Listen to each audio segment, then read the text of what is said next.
should ever do. However, I am no ordinary magician. I am an ASMR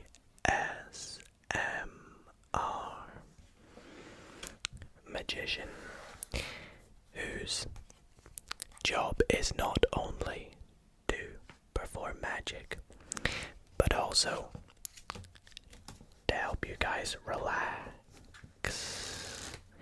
and fall asleep.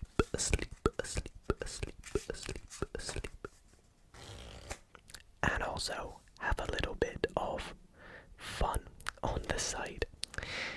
And so for that reason, in tonight's video, I am going to be breaking the normal magician code, but entertaining you guys with a bit of an interesting video. Now, as you guys know, in all these card magic videos I post, some of the most popular tricks are the ones that I teach you guys. And you guys are always asking for more tutorials and more magician teaches you card magic videos. And so for that reason, in tonight's video, I'm going to be doing a big compilation of some of my favorite tricks that I have taught here on the channel before, to just combine them all into one relaxing and entertaining video where you guys can not only learn a little but even fall asleep and relax, do some fun and tutorials. So I really hope you all do enjoy this nice long video, and if you do enjoy, then be sure to drop a big thumbs up on tonight's video. And if you are not already subscribed, then please do subscribe if you do enjoy these kinds of videos. We're currently trying to push for 40,000 subscribers, and we are so very close to that. So please do subscribe, hit that little bell while you're at it as well. That rhymed. And without further ado, I bring to you 3 hours of ASMR card magic tutorials. Alrighty guys, for my next trick tonight, I want to show and teach you a really neat and pretty awesome card trick that I've never taught before, but is still one of my favorites to this very day. And I think I like this trick in particular because it has a really cool aspect of mathematics involved. And I figured, since you guys seem to love the maths videos on the channel, maybe you'll like this trick. So I will perform it for you, and then after I've performed it, not only will I teach you the trick, but I will also actually explain how the mathematics works for this trick. Now, for this trick, I'm going to be using my Purple Monarchs deck of playing cards. Absolutely love this deck, by the way. Gotta be one of my favorites. And we can actually begin by giving the deck a couple of shuffles.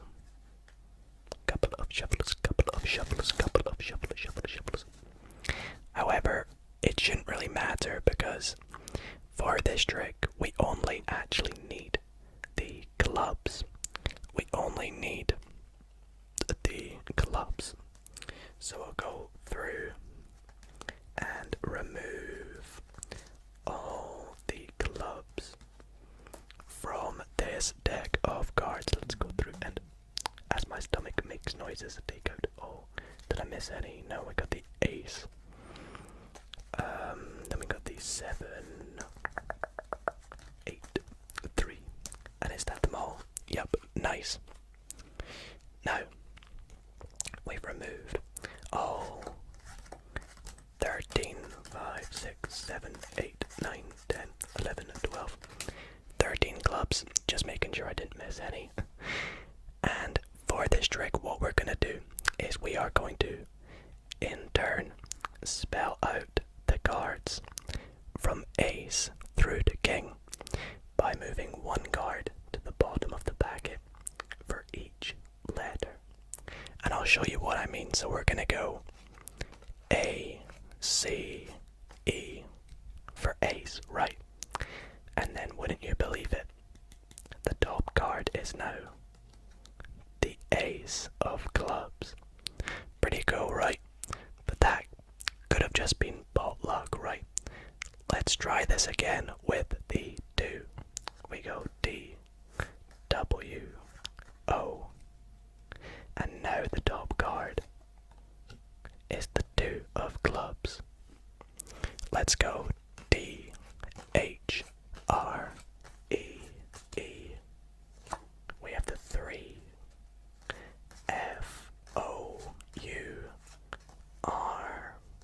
Gives us the 4, F, I, V, E. We have the 5, S, I, X. Gives us the 6, S, E, V, E, N.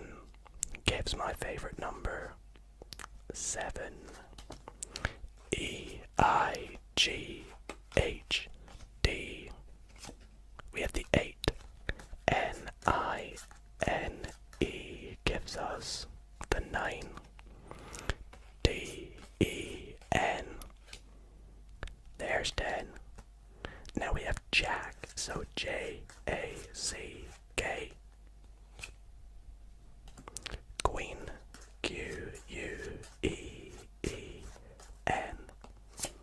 Is Queen, and of course the last card, we can go K, I, N, G. But it's of course going to be the King. And that is all 13 clubs in order. But how did we do it? Alright guys, so I am now going to teach you exactly how this trick is done and explain the maths that goes behind this trick. So this is your quick warning. You know, if you don't want the trick spoiled, if you don't want the magic revealed, then feel free to skip on past this bit. But if you do want to know how it's done, then stay tuned because it's so easy to do. Alright, you guys ready? You can actually perform this along with me to try it out yourself if you want. So if you want to give it a go, be sure to remove all 13 clubs from the deck. It doesn't have to be the clubs. You could pick your favorite suit if you wish. You could go for the hearts, the diamonds, or the spades. I just go for the clubs. Now, this is what you have to do before the trick starts. So, right before you go up to perform the trick, you need to arrange the clubs in a very special way. And I will show you that order now. So the order goes 5, 9, 10, King, Jack, 2, 4, 6, Queen, Ace, 7, 8, and 3. So again, the order from the bottom to the top goes 5, 9, 10, King, 4, 6, queen, ace, 7, 8, 3, like so. And this is why we set it up in this order. You see, if I reverse this order, so it goes 3, 8, 7, ace, queen, 6, 4, 2, jack, king, 10, 9, 5. Now you guys don't have to do this, but I'm just showing you why. If I spread out the cards now, you will see that if I spell out each card starting with the 3, it will give us the card that we spell. So A, C, E, the next card's an ace. D, W, O, the next card's a 2. D, H, R, E, E, and then we go back to the top. The next card's a 3. Now you have to remember, at this point we have removed the ace, 2, and 3. So when you spell the 4, it goes F, O, U, R. We skip the ace because it's no longer there. We have the 4. Then we go F, I, V, E. We have the 5. We go S, I, X. We have the 6. Skip these. We go S, E, V, E, N. We have the 7. And so on and so forth. And that will always give you the card that you spell. Now the reason we start with these cards in reverse for this trick is because we want to place this stack of cards on the bottom of our deck. So the deck is completely random apart from our stack of 13 on the bottom. Now you can go up to your spectator, say you've got a deck of cards, and here's the cool part of this trick. You can actually give this deck 2 riffle shuffles, and if you do this, it will not disturb the fact that the clubs will be in this particular order. They won't be on the bottom of the deck anymore, but they will still be through the deck in the same order. So let me go ahead, give the deck 2 riffle shuffles. We've got shuffle number 1, and we have shuffle number, now you want to make sure you cut quite deep for the next one, shuffle number 2, like so. Now as you will see, the stack, if we spread out the cards through all the clubs, will still go in the same order it was in before. Now when you take out the clubs, it's important that you do it like this. You see, the reason we reverse the order is when you go through, you are again going to reverse it. You see, you've taken out the 3, 8, and the 7. You can already see it's going to go A, C, E. Then we have the ace. So when you take them out, make sure you do it so that you're reversing the order. And if you pay close attention to the cards I take out, they'll be in that order that we set up earlier. Now you know the last one's going to be a 5, but you're going to pretend that you're just checking. Now the next cool part to this trick, which I actually didn't do in the performance, is you can give this packet as many cuts as you like. Just make sure when you're finished cutting the packets, you want the 5 to be on the bottom so you can go through and show they're random. Then cut the 5 to the bottom like so. That way it will still be in our order. Now you can see if you go through A, C, E, you'll get the ace. D, W, O gives the 2. D, H, R, E, E. 3, F, O, U, R is 4. And this should work regardless, as long as you know, S, E, V, E, N, set up the cards in the right order. G, H, D, and your riffle shuffles were clean riffle shuffles. N, E, there's the 9. D, E, N gives 10. And And you might want to say, look, the next card's a jack, so we'll go Jack Quen.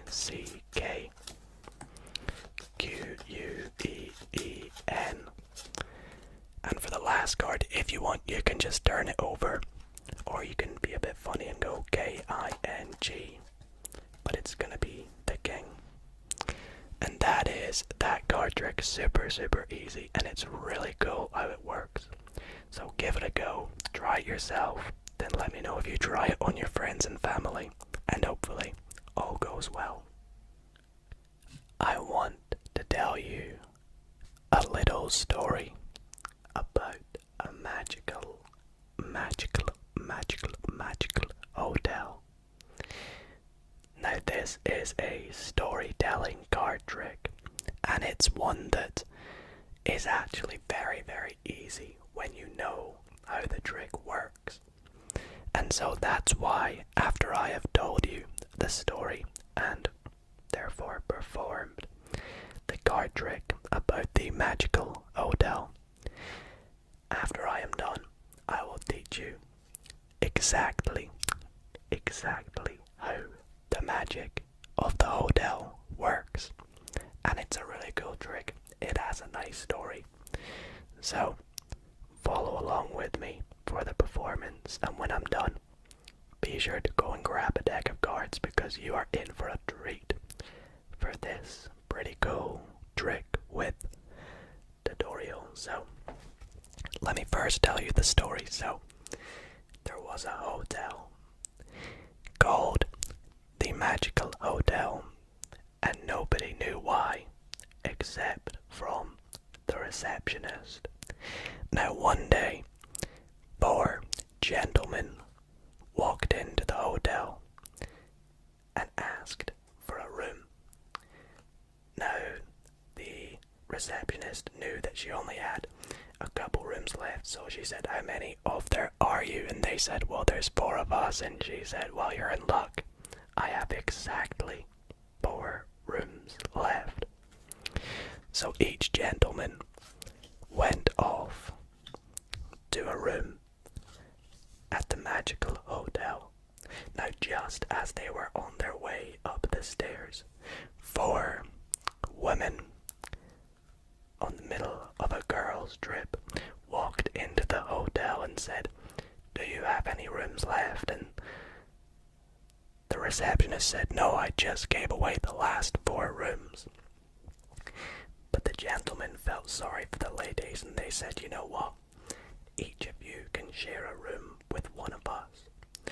So the 4 ladies went off and stayed the night, or planned to, with one of the guys, one of the gentlemen. Now as they were on their way up the stairs, 4 teenagers walked into the hotel and said that they were on a car journey and their car had broken down, so they needed to stay the night while their car got fixed. And again, the receptionist said, I'm sorry, I just gave away the last 4 rooms. But the ladies, feeling sorry for the teenagers, you know, they're vulnerable, their car had just sadly broken down, said, you know what, you can stay the night with us. So each teenager went to go and stay with one of the gentlemen and one of the ladies. Now at this point, the gentlemen were getting a bit annoyed. You know, they would wish if they had known that they'd be staying with 3 people in a room, that they would have just all stayed together. But it was too late at this point, because 4 very royal kings walked into the hotel, demanded that they had a room to stay in, and so they had no choice but to let a king stay with each in the rooms. Now, during the night at the Magical Hotel, the lights started to flicker, and the lights completely went out. It was dark. Nobody had no idea what was going on. They were running about the hallways. Everything was getting a bit hectic. But the receptionist told them not to panic. This is just the magic of the magical hotel. Everyone got lost, wandered off into different rooms that weren't theirs, and ended up with people they didn't know or did know, and it was just a bit hectic. But as the lights came back on and the 4 rooms were filled with 4 people again, the magical hotel had done its magic, and all the people had regrouped. All 4 gentlemen in the first room, all 4 ladies in the second room, all teenagers in the third, and you guessed it, all kings in the fourth. Alrighty guys, so I really hope you all enjoyed that little storytelling card trick. It's actually super easy. I barely even need to teach you how to do it, but I will spoil the magic and tell you exactly how it works. But if you do not want to know how this is done, this is just your little warning now. If you do want to keep the magic secret of the magical hotel, then be sure to skip by the tutorial. There will be timestamps at the bottom of the screen for you to skip along to the next card trick. But if you want to know how this is done, be sure to follow along. Go and grab a deck of cards, take some notes, whatever you like, and we will get into the tutorial right now. So, one of the main illusions of this trick is being able to tell a story, and I am not the greatest storyteller, but this trick has been around for so long. I've seen it so many times that I've kind of, just developed my own story for this, and you could honestly take it any way you like. But the original story is about a hotel or an inn where some magic goes down.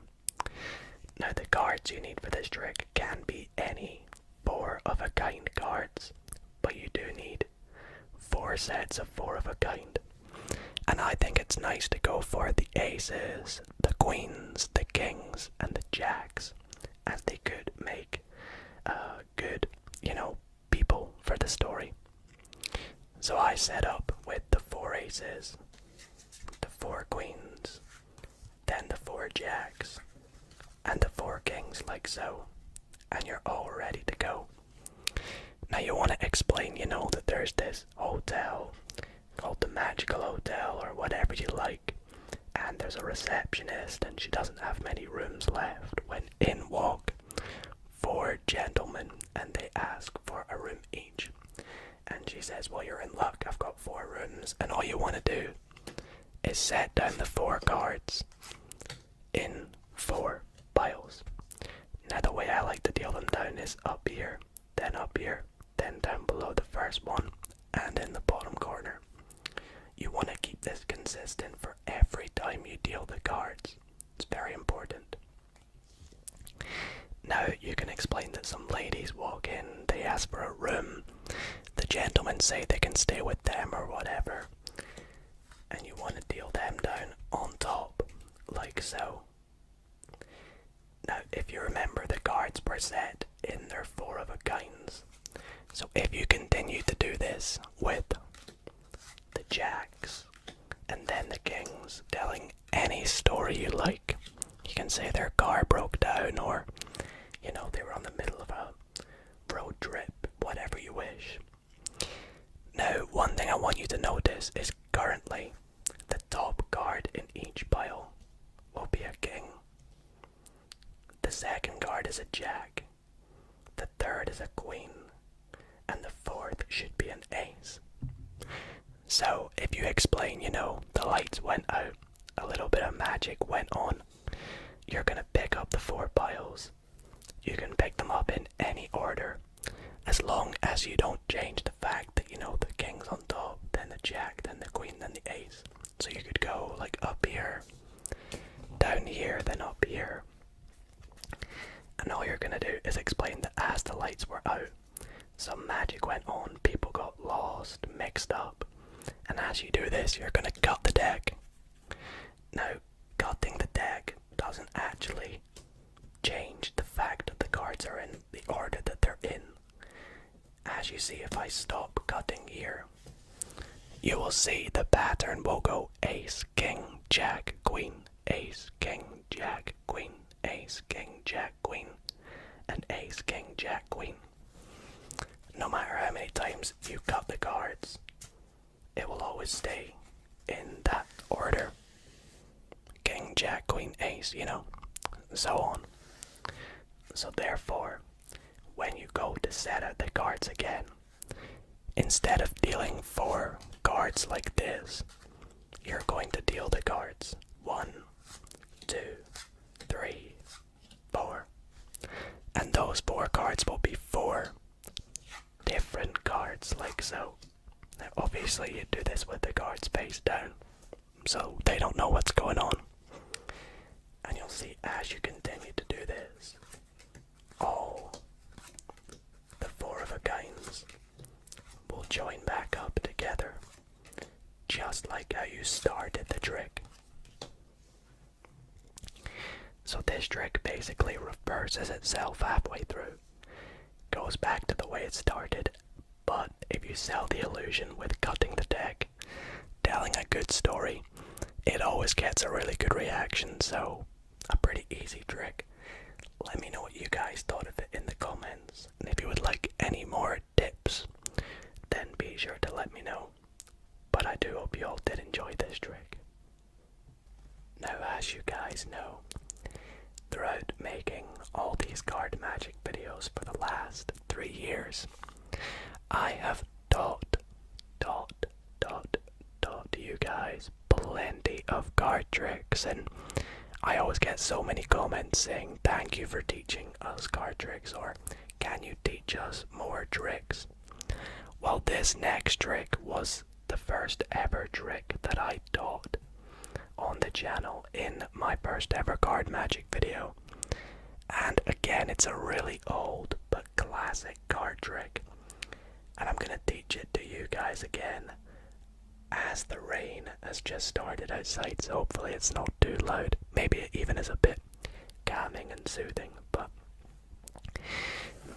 since the first time performing this trick, I have made a few improvements to it to make it even better and more impressive, and I've also improved my teaching ability, so the tutorial that I will cover after I've performed the trick, I'll go into more depth and analysis on how the trick is done, but let me just perform it first. So, as you can see, there is no setup, no order to this completely ordinary deck of cards. And what we are going to do is we are going to take the deck and pick a random card from it. So what I would do is I could actually have you pick it from the deck face up if you liked. So what we'll do is we'll take the deck and we'll turn it face down, because I like picking the cards face down, so I have no influence. And let's say we go with this one here. And as I said, if you were here in person, you could do it face up, but to ensure that I have not picked a particular card, I will do it face down. And the card you've picked is the King of Hearts, a very good card. I love my court cards. And what I will do is I will take your King and I'll pop it just somewhere in the middle of the deck, like so, and we'll lose it just there. Now, this effect looks better in person, but what I'm going to do is try and find your card as fast as I can by putting the cards behind my back.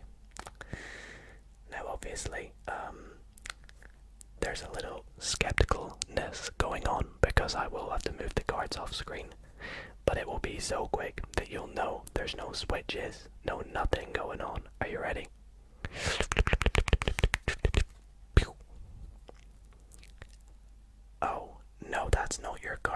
of spades.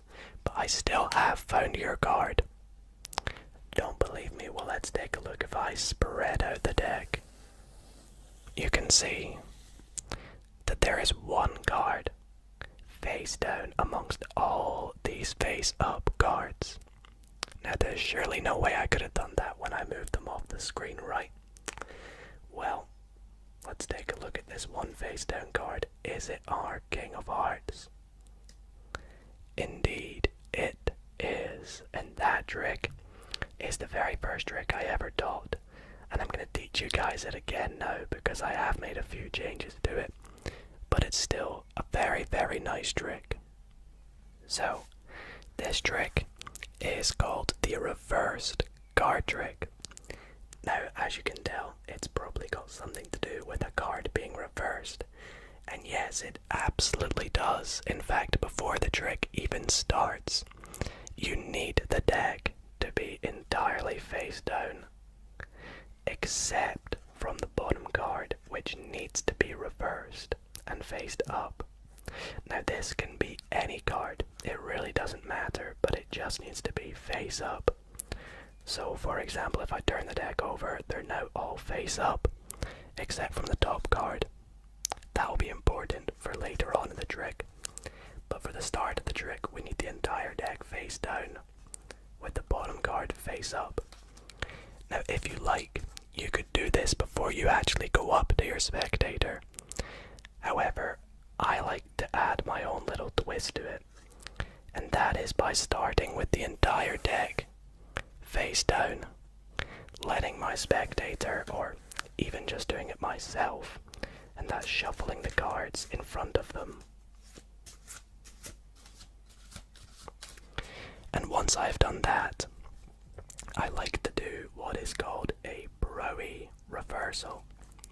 And what this is turning the deck face up, getting a break under the top card, like so, and then turning the deck over like such by taking half of these cards from the bottom, turning them face down on top of that card, then taking all the cards below that break and also turning them face over. Now your spectator thinks you just turned over the entire deck in two halves, but what you actually did was just turned over the entire deck, except from that top card, which is now the bottom card, reversed. Hopefully that makes sense. If not, be sure to go back, try and practice it, and you should get the hang of it. It's nice and easy, and it always works for me. So then what you need to do is get your spectator to pick a card. You want to try and aim for the first half of the cards, because if they try to go too near the bottom, they might see your reversed card. So I like to spread out the cards like that, and if they go through and pick one out, then that's great. Now here's the next step of the trick. Whilst your spectator is looking at their card, which in our case is the 8 of clubs, all you have to do is turn the deck over, so that card that was reversed is now the top of the deck, like this. And once they've seen their card, they can put it back in the deck, and they think they're putting it face down into the deck, but what they're really doing is putting it face down amongst all these face up cards, with this card on top also face down to sell the illusion. Now you need to make sure when they put their card in that you hold the deck tightly, so you don't accidentally show that there's some face up cards. So you don't want to spread it out, just hold it like this and say pop your card in, and they will try and slide it in like that, and it should go in without revealing too much. Now comes the reveal. The next thing you do is you say you're going to try and find their card by putting the cards behind your back. And all you are doing when you do this is taking the top card, flipping it over, and bringing the deck back. Now they might think that you have just found their card, so if you like, you can be like, is your card the 10? And they'll be like, no, no, you've messed up. It's not the 10. But then comes the big reveal where you go, oh, it's not. Well, as you can see, if I spread out the deck, the entire deck is now face up, except for one card. And that one card, as long as you did it right, should be their card, the 8 of clubs. Still not asleep yet. Well, that is a bit odd. How about a card trick with tutorial? Maybe that will work. You guys have been absolutely loving the tutorials lately, so maybe if you're not asleep yet, then this card trick performance with tutorial will put you straight to sleep. Sleep. So I will show you a quick trick now and then teach you exactly how it is done. Now, for this trick, you could actually have it all done in your spectator's hands. Because for this trick, you are going to start by asking them to freely cut the deck as many times as they would like.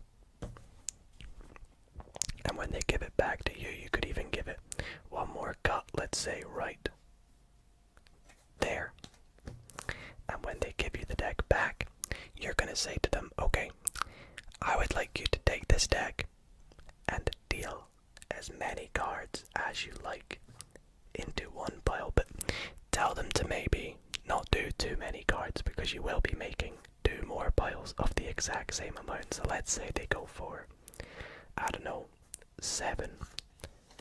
They go 1, 2, 3, 4, 5, 6, 7. Then you would tell them, obviously, do the same for 2 more piles. So 1, 2, 3, 4, 5, 6, and 7.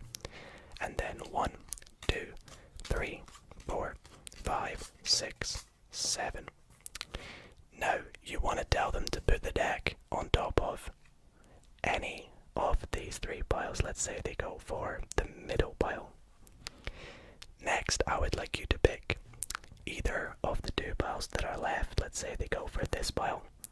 And I want you to give it a good mix up. As much as you like, mix it in any way. And when you're happy, I want you to take a look at this top card. So it's actually okay if I take a look in this case. It is the 8 of diamonds. A great choice, I must say. And we're going to take this packet, set it on top of the largest packet, and then take the rest of the cards and drop them on top. Now, let's do a little bit of a recap. So I had you mix up the deck, then I had you deal as many cards into a pile. You could have gone for, say, 6, 1, 2, 3, 4, 5, 6. You could have gone for as small as 3, 1, 2, 3. But whichever number you dealt, I had you take the same number of cards in each the other 2 piles. And then I had you place the rest of the deck on top of any of the 3 piles. Pick up one of the 2 remaining piles. You could have mixed it up as many times as you wish. You could have even changed your mind. Then I had you take a look at the top card, and when you had that, hopefully you're still remembering it. In our case, it's the 8 of diamonds. I had you pop that on top of this packet, and pop the rest of the deck on top. Now, after all that, it is time for me to finally find your card. Now, how am I gonna do that? Well, as you can tell by the name of this trick, it is called the Dido ASMR card trick. But why is it called that? Well, as you see, if I take this deck and I spell out Dido ASMR, DIDO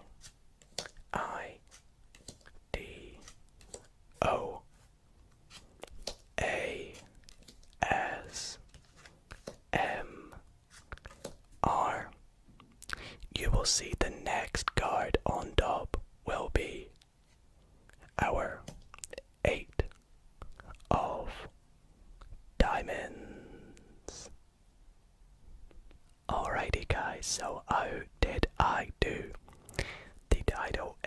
ASMR card trick? Well, I will let you know it's actually very, very simple.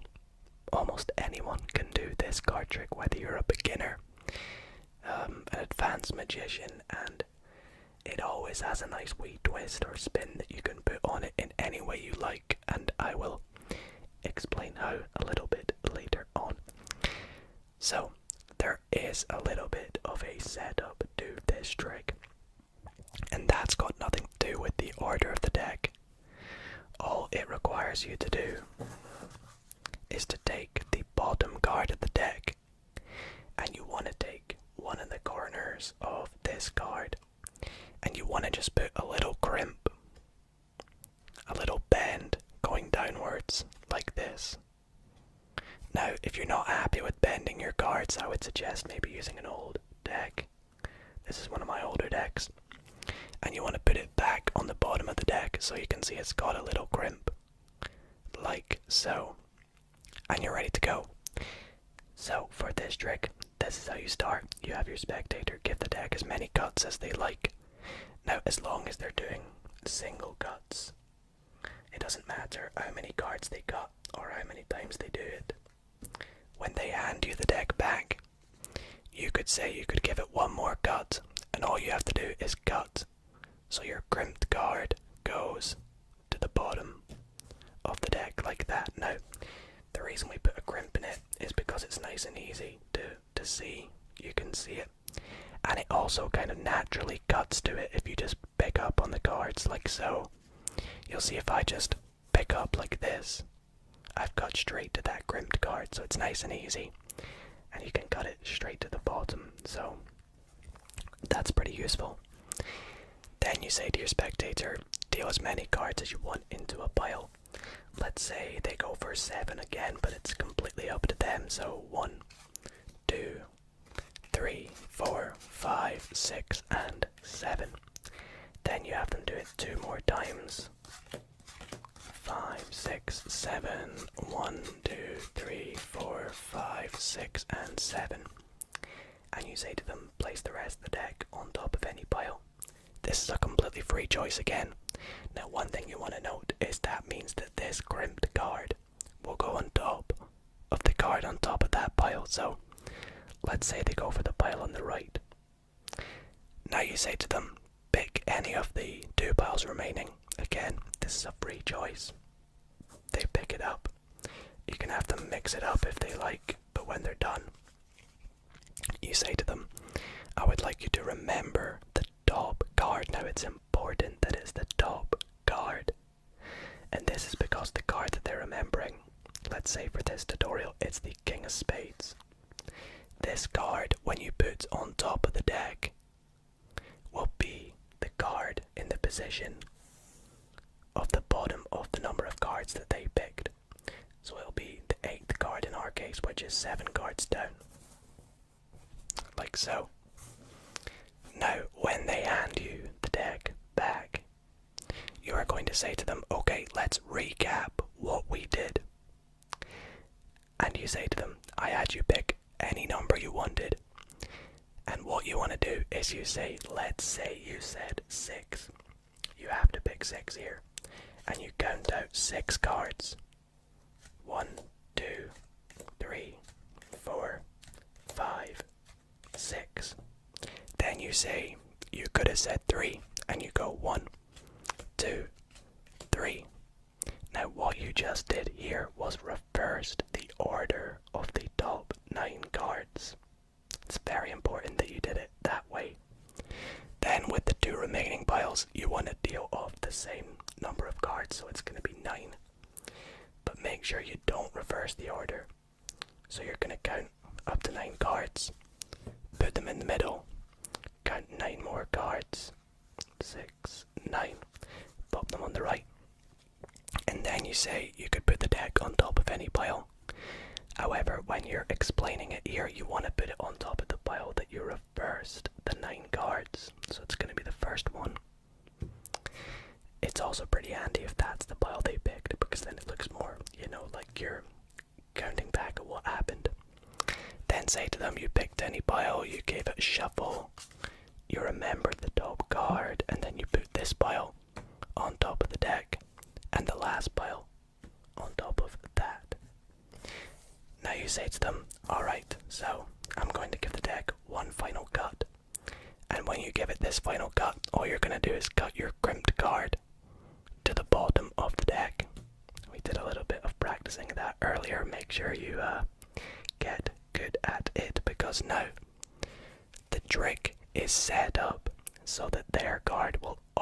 is, no matter how many times you do this trick, it will always be in the 9th position. 1, 2, 3, 4, 5, 6, 7, 8. 9 is the king of spades. Now you could reveal this in any way you like. You could make a little prediction before the trick saying 9 and write it on a piece of paper or whatever. Or you can think of a word, maybe your name or anything you like, that could spell out to 8 or even 9 to reveal their card. Dido ASMR just coincidentally has 8. So I spelled out DIDO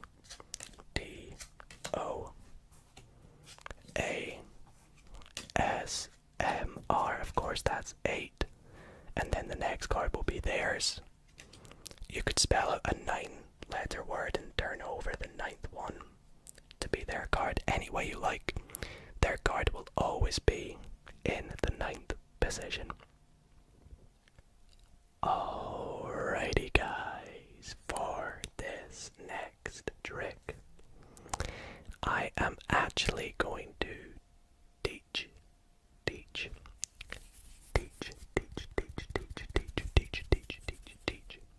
you exactly how this trick is done after I have performed it.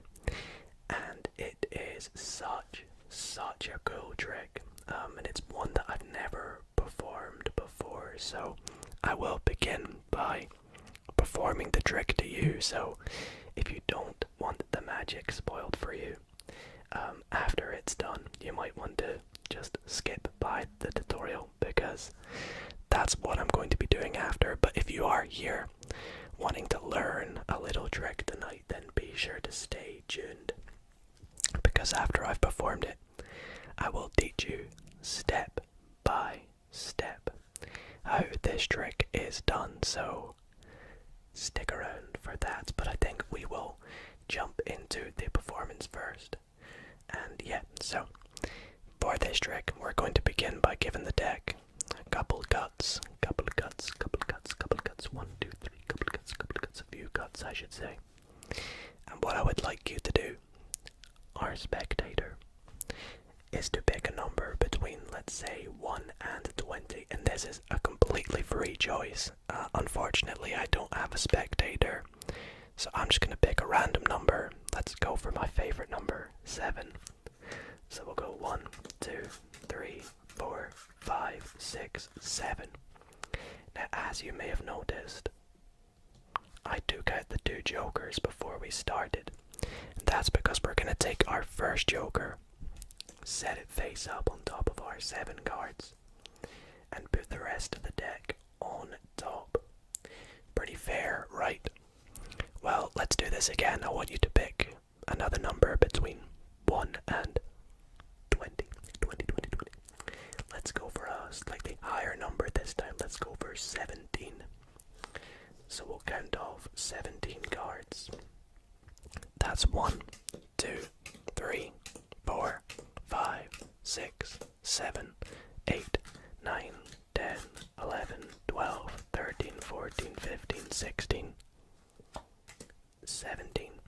And you guessed it, we're going to put in the other joker and set the rest of the deck on top. Now, let's take a look at where we put the 2 jokers. So if we spread through the deck, we're actually going to take out the jokers as well as the card that is on top of each of the jokers. So that one there and that one right there.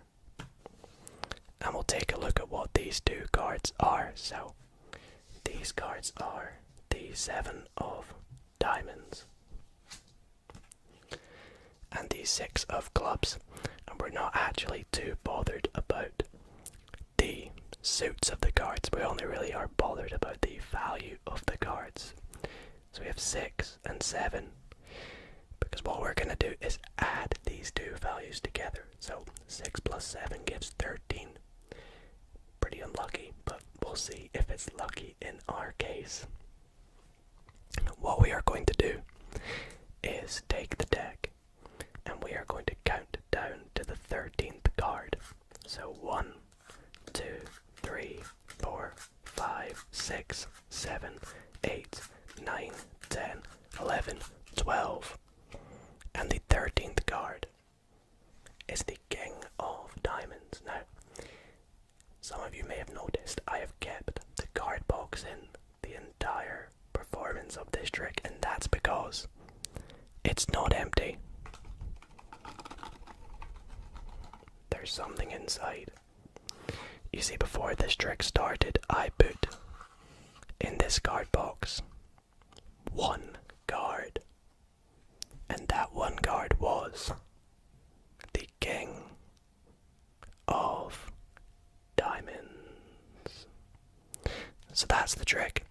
Really, really cool, and it's actually very, very easy. So, one quick warning, I'm about to spoil how this trick is done, so if you don't want to know how it's done, if you want to keep the magic a secret, then this is your final warning. Be sure to skip by. But for those that want to learn, let's get in to the tutorial. Okay, so we are going to move on to teaching you how this trick is done, and it's actually very, very easy.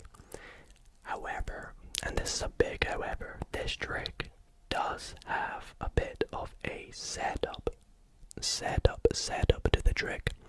So if you're wanting to perform this trick, you will need to do a bit of preparation before you perform. So that's the only downside to this trick, but regardless, it's still such an easy trick, and here's what you need to do.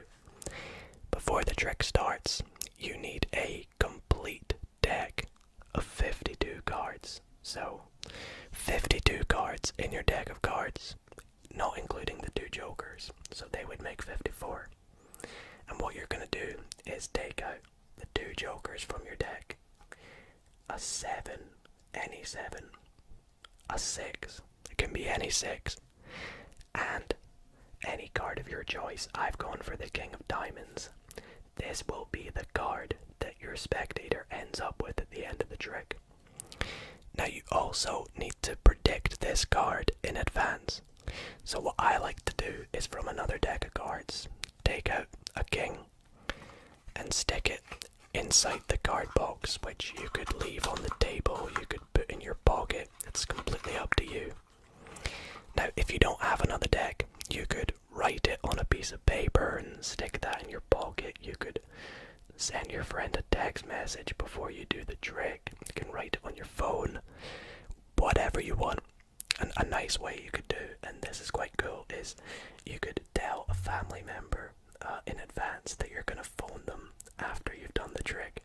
This is quite cool, and say to them, when I phone you, when I say, what is the card? Just shout out King of Diamonds. And as long as you trust your friend or family member, it's really cool. It's a nice way of revealing a card at the end of the trick. So anyways, I can't really do that for this trick, so I put the king in the box. And here is the setup. What you want to do is take your deck of cards. There's no order to this deck. And you're going to put this king in the 13th position from the bottom.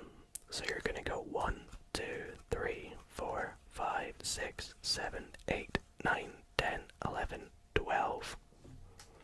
Put the king in the 13th position and square up the deck. Then you're going to put one of these cards on the bottom and the other one on the top.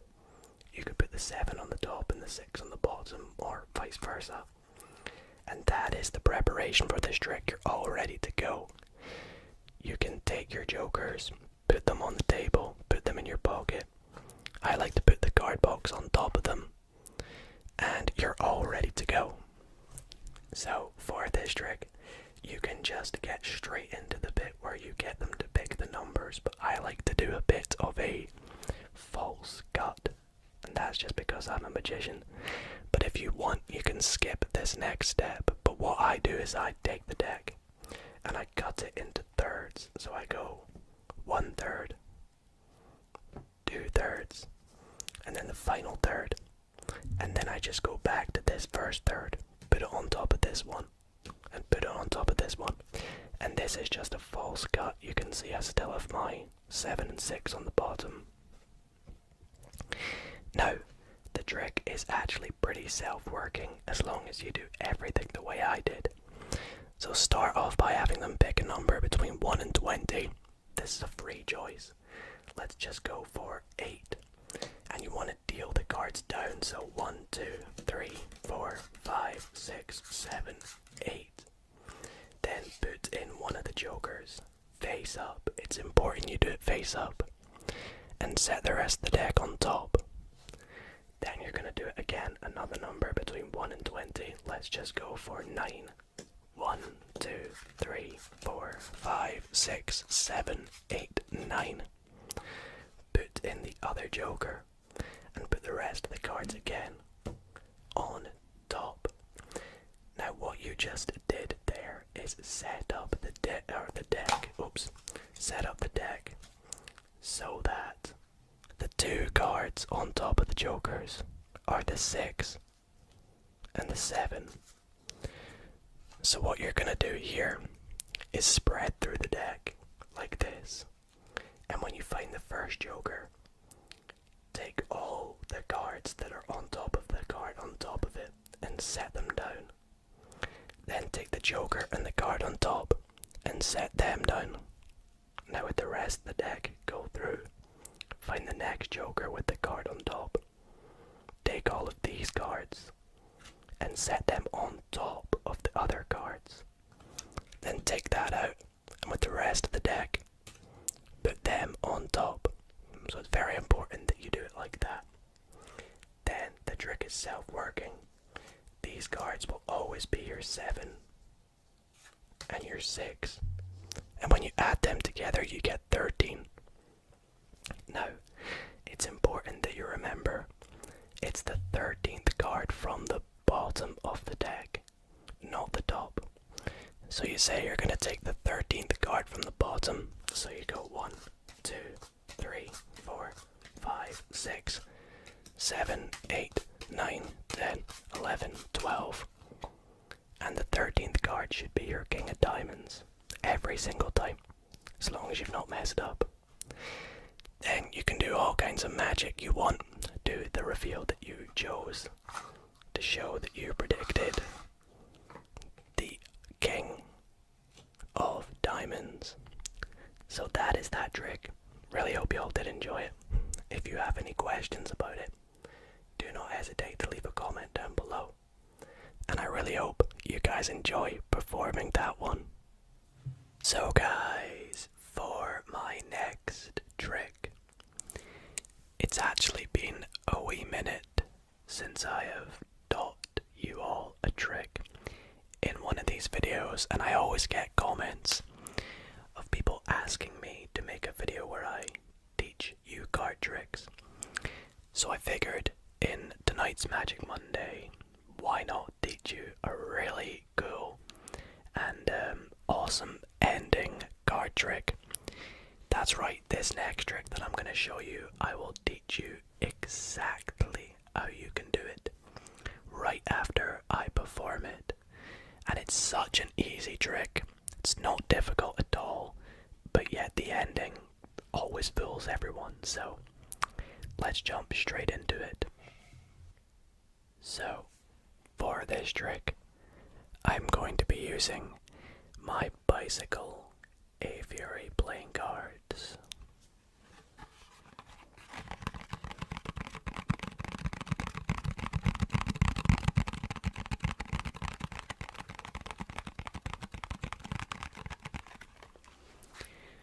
And I would begin the trick by offering my spectator to cut the deck as much as they like, so they can cut it wherever they like and as many times as they like. It's completely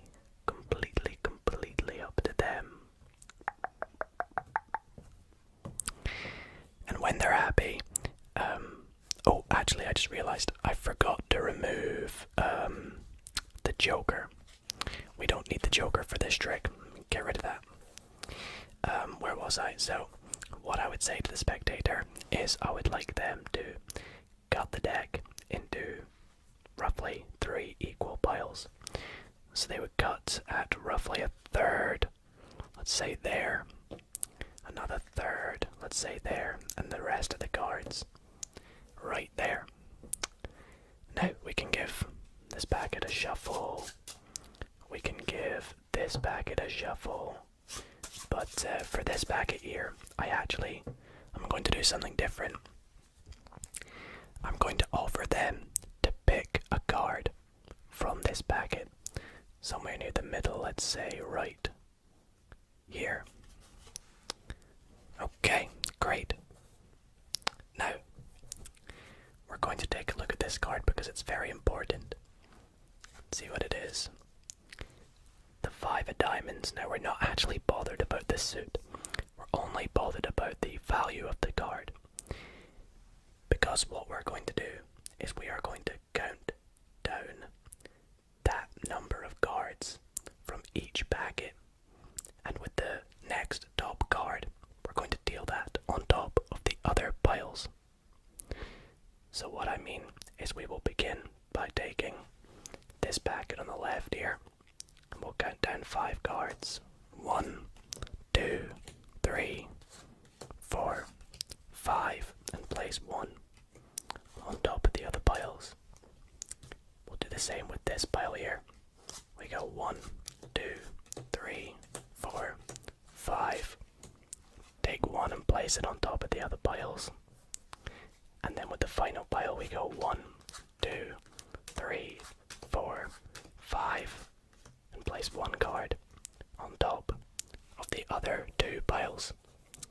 Now, as you guys remember, you could have cut the deck as many times as you want. You cut it into 3 roughly equal piles. We shuffled the piles, you picked a card.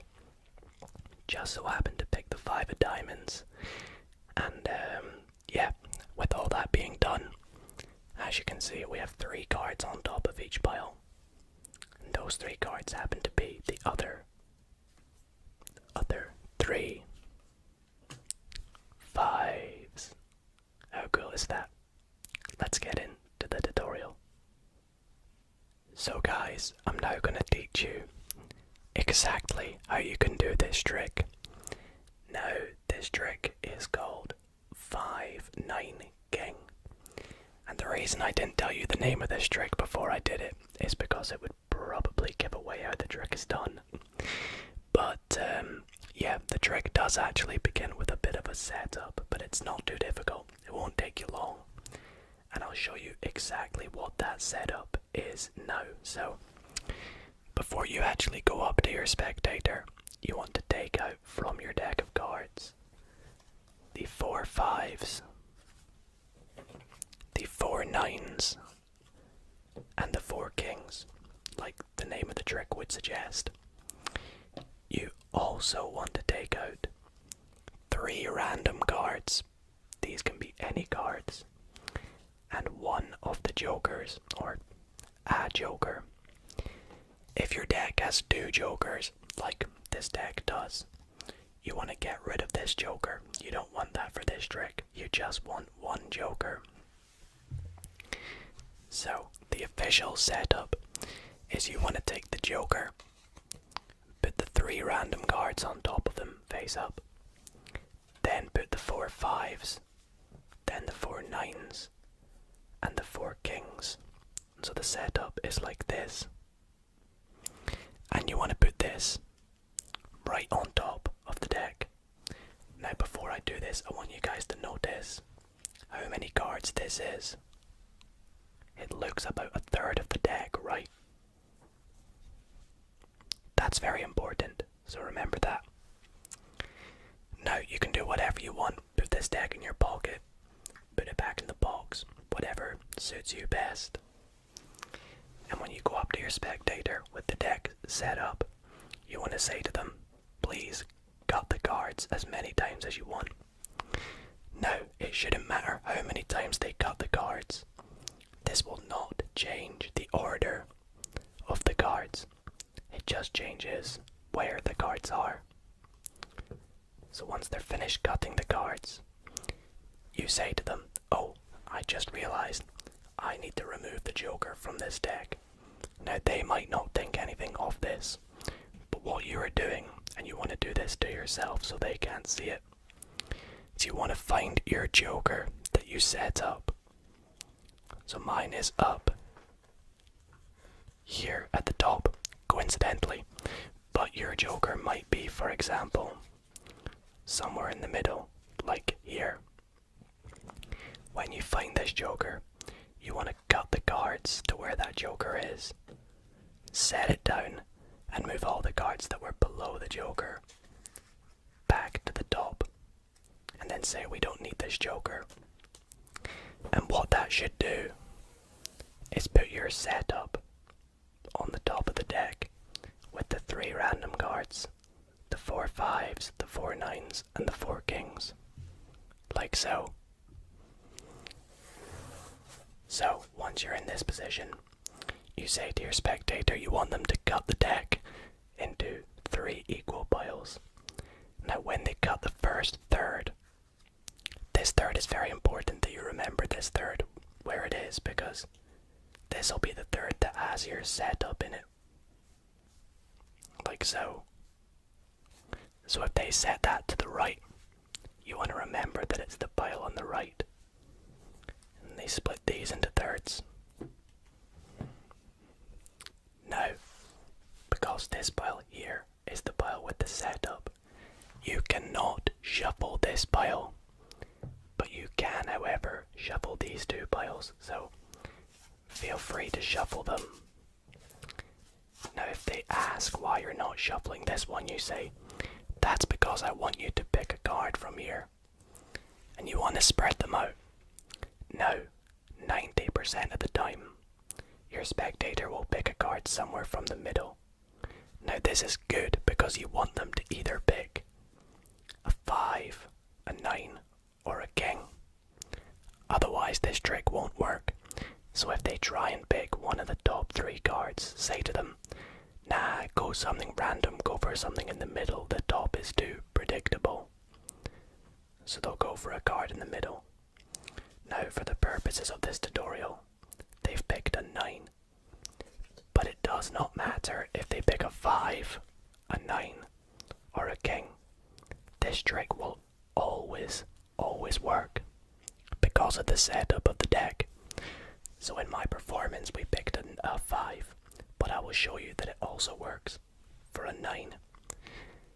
If they pick a king, the value is 13, and it will also always work. Now, all you have to do is do exactly what I did in the performance, but you want to make sure the cards that you deal at the end are the cards that were on the right, the one with the setup.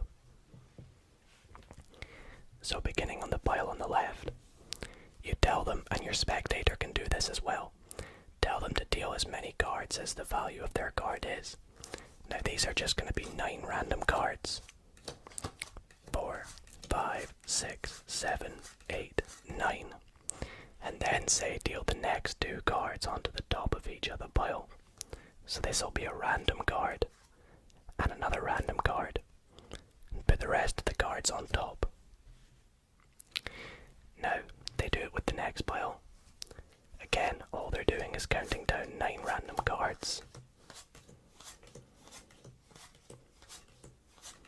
And dealing 1 random card on top of every other pile. Now, it's perfectly set up so that on top of the 3 9s, as you can see, there's going to be 9 cards. 1, 2, 3, 4, 5, 6, 7, 8, 9.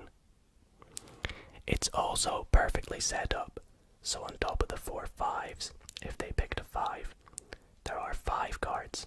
1, 2, 3, 4, 5. And it's also perfectly set up in case they picked a king, that there are 13 cards. 1, 2, 3, 4, 5, 6, 7, 8, 9, 10, 11, 12. Let me count that again. 1, 2, 3, 4. Well, the 9 should be in here, so that'll be 5, 6, 7, 8, 9, 10, 11, 12, 13. On top of the 4 kings. So in our case, they've picked a 9, so they'll count down 9 cards. First, the 2 random cards you moved across. Then your 3 random cards. So 6, 7, 8, 9, which are the 4 5s, and then the next 3 cards are the 9s. So you place, obviously you don't show them this, but the next top cards, like so, and put this pile back on top. And this is completely self-working. It should work every single time. That now the top cards will be the 3 other 9s. And again, this is so simple. If you give it a few practices, you'll understand how it works. Test it with the 5s and the kings, and you'll see it always works. So I really hope you guys did enjoy that performance and tutorial. If you have any questions about this trick, don't hesitate to drop a comment down below. And let's move on to the final trick of the video. Up next, I want to show you guys a trick with a very cool ending. And this trick has been one of my favorite tricks that I've learned lately. So I figured, why not teach you the secrets on how to do it. So if you guys enjoyed this next trick, be sure to stay tuned to see exactly how it is done. And do not worry if you're not very good at card magic, because it's a very easy to do trick and anyone can do it. So let me get straight into the performance of the trick first. So I'm going to start by giving the deck a shuffle. That seems good. And I will go through the deck and take out a prediction. Prediction. I'm going to go for that card there. And we'll come back to it a little later on in the trick. Now, what I'm going to do next, I could have a spectator do this, but I don't have one, so I'll just do it, is I would have my spectator cut the deck into roughly 3 as equal as possible piles. So let's say they go here, here, and here.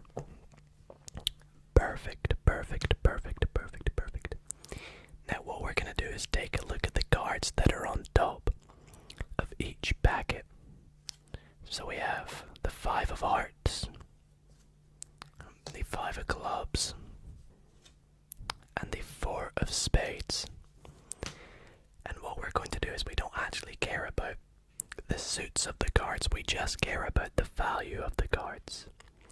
You see, what we're going to do is take these cards, or the piles corresponding to the cards, and deal out to the number of the card that was on top. So for example, this one will deal out 4. 1, 2, 3, 4 cards. And then we're going to put a card on top of the other 2 packets. We'll pick up the next packet. This time it's 5, so we'll go 1, 2, 3, 4, 5, and put a card on top of the other 2 packets. And we'll do the exact same with the final packet. We'll count out 5, 1, 2, 3, 4, 5, and put a card on top of the other 2 packets. Now to recap, we gave the deck a mix-up.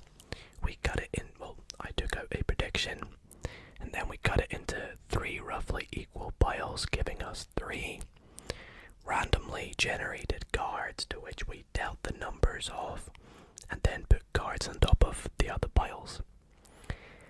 Now let's take a look at my prediction, shall we? My prediction was the 6 of diamonds. I bet all of you thought that was going to be an ace, but no, I predicted the 6. And why did I predict the 6? Well, if we take a look at what cards we have dealt to, you'll find we have dealt to the other 3 6s. And that is the really cool trick that I wanted to show you guys. So further ado, let's get into the tutorial. So, this trick is actually so easy to do. It doesn't require any sleights or advanced cardistry or anything. So if you've got a deck of cards, run and get it now and we can maybe learn it together right now. So, for this trick, what you're going to need to do is take out a 5. It can be any 5. I just go for the 5 of hearts. 3 random cards. It doesn't really matter what these cards are, so they're just random cards. And then you'll also need to take out a 4 of a kind. Now, I went for the 4 6s. You can pick out any 4 of a kind. A lot of people will find if you go for the aces, it might look quite cool, but I like to go for a 4 of a kind that's not quite common, so that way it looks a bit more random, shall we say. Now, this trick does require a setup, so do all this before you go up to your spectator. You want to take these cards out, and before you actually go to perform your trick, you want to set the deck up like so. You want to take your 5, your 3 random cards, and then 3 of your 6s, like so. So you got the 5, 3 random cards, and then your 3 6s. And you want to put them face down on the top of the deck.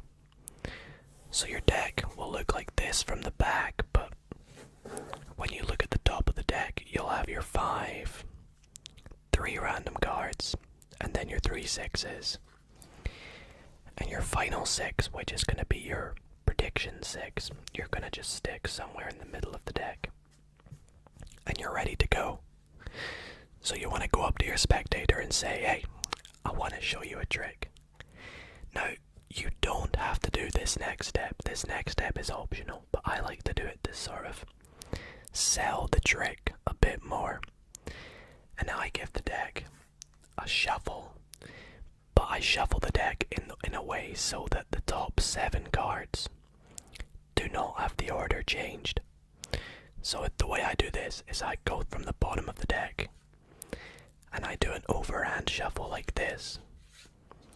But as I get towards the top 1/3 of the deck, like that, I just put that right back on top. And that should keep your order on top like this. But it will also mix up the deck as well. So again, just overhand shuffle. Stop about there. Put it on the back. And it looks like it's mixed. Now the next step is to make your prediction. And to do so, just do this to yourself. Don't let your spectator see. You want to just go through. And you want to find your 6. And you're going to take it out. And set it face down. And you can put the rest of the deck down like this. Now next up, you can actually have your spectator do this. You want to say to them you want them to split the deck into 3 piles, or 3, you want to say roughly equal as you can, piles. So they'll go through and hopefully they set the first pile up here. If not, you kind of want to just direct that pile up there to the top right. Then you want the middle pile and then the bottom pile to go over there. Now this pile here is the pile that has your setup on top, like that. So what you're going to do is you're going to say to them, we're going to turn over the top cards. So of course that's going to be your 5. These 2 are going to be random numbers. It doesn't really matter what numbers they are. So I've got a 9 and a 5. Now you want to make sure that the pile that you count the cards from last is the pile that has your setup on it. So for me it's this one here. That's why I said put it in the top right, just so it's easier to remember where that pile is. So here I've got 2 5s, but I remember that my one's this one because it's on the top right. So you want to start with the furthest away pile, and you just count out whatever number it is. Now if it's an ace, you want to just do one card. If it's a jack, queen or king, you can do 11, 12, 13, or just make them worth 10. It's completely up to you. I've got 5, so I count out 5, 3, 4, 5, and then you're actually putting a random card on top of the other packets. Completely random. There's no magic going on there, no secrets or anything. Same with the second pile. You're literally doing nothing really. You're just counting out 3, 4, 5, 6, 7, 8, 9 cards. It's completely random. Now the last pile, the reason we make this a 5 is because now our situation is this. We have 5 random cards on top, our 3 random ones at the start, and then 2 extra random ones. And then we have our 3 6s. Remember, our 4th 6 is over here. So when we count out 5, all we're doing is getting rid of those 5 random cards. And then when we set a card on top of the other piles, we're just planting our 6s on the top of the piles. Of course, the last one is there. So the entire trick is self-working. From here, you've pretty much just done all the work that is required to do. You can reveal the cards in any way you want to show that you've got 3 6s, and then your prediction was the last 6. And that is that trick. Again, very, very easy, but such a cool ending. I definitely think so. I really hope you all did enjoy it. Let me know in the comments if you need any tips or help on any of the moves, and let me know if you do try this on some of your friends and family. Should be interesting to see if it works on them. Anyways, I hope you all enjoyed that trick there. Alrighty guys, this next trick is a very fun trick called Jack in the Box, or Jacks in the Box. Jacks in the Box, box. And this trick is so fun, and it's actually really easy to understand the steps to do this trick. And so I've decided to teach you guys this trick after I've performed it. So it's a very fun trick, so if you watch and see how crazy it is, you'll definitely want to know how it's done. So it might not fill you, but we'll see. So I'll begin by showing you guys it, and then I'll teach you step by step how it's done. So let's begin with the trick. Now, for this trick, as you can tell by the name, I'm going to be requiring the 2 black jacks, and I'm going to set them just off to the side there. The rest of the deck can be shuffled freely by our spectator. I do not have one, so you guys will just have to trust me. And we actually need our spectator to pick a card, so they can go through and touch the back of any card they want. Let's say they pick, I don't know, this card right here. Now I do not want to see it, but I want you guys to take a look at it. I will also pop it on the screen. But what we're going to do with this card, whatever it is we're going to lose it somewhere in the deck. Now, here is where our jacks come into play. What we're going to do with these jacks, the jack of clubs and the jack of spades, is we're going to put them in the card box, so they become the jacks in the box. Now I do want to clear up, there is nothing in this card box apart from the jacks. so we'll seal them up.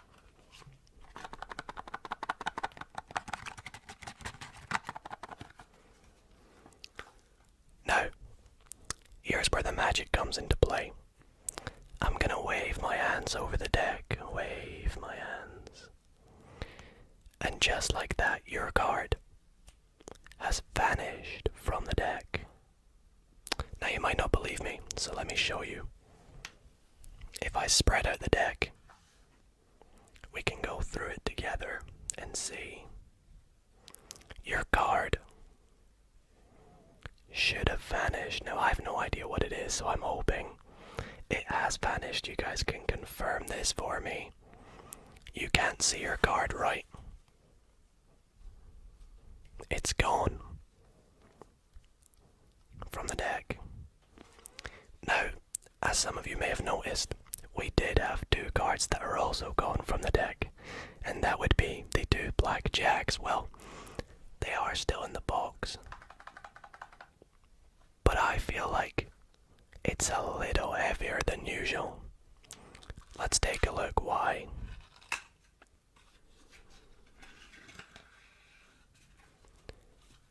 The two jacks have actually got a little friend in between them.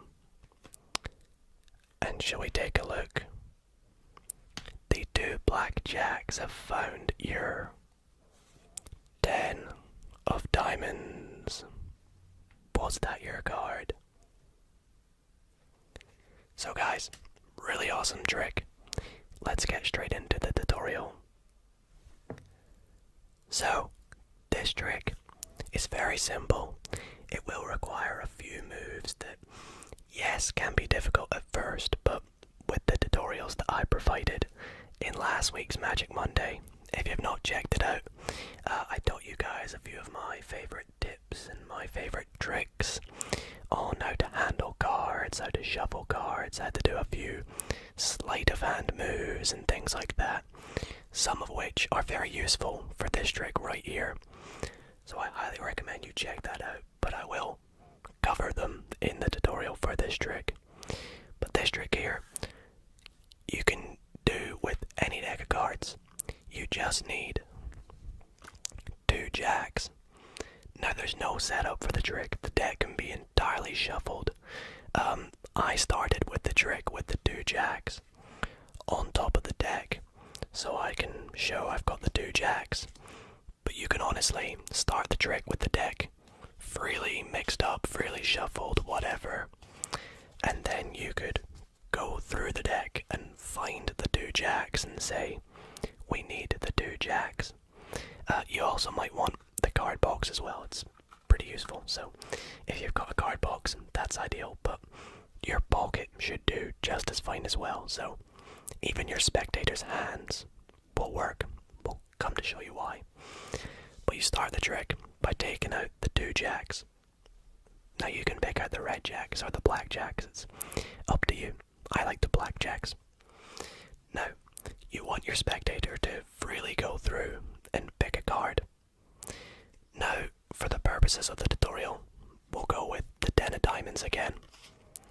So let's say my spectator went through, selected the 10 of diamonds. Now, the aim of this trick is for you to make your spectator believe that this card is lost in the deck. But in actual fact, you're going to control it to the bottom of the deck.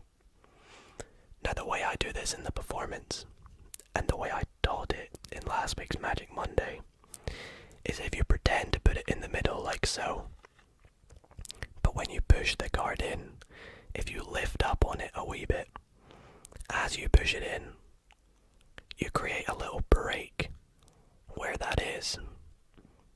Now for you, you can see this, but your spectator should not be able to see this.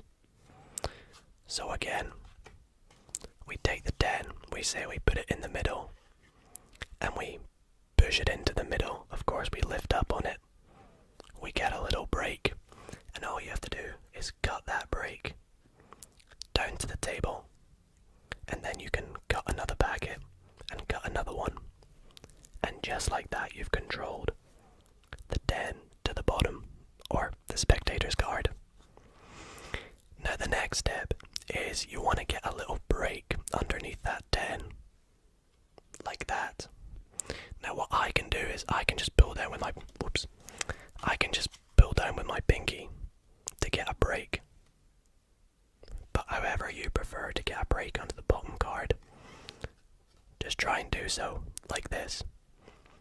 Now you say you're going to take your jacks and set them on the bottom. So you turn them face up and set them on the bottom. And then what you do is you take all 3 cards up to the break and set the deck down. And you say that you've got your 2 jacks, when in actual fact you have the 2 jacks and their card. And all you're going to do is peel off the top jack.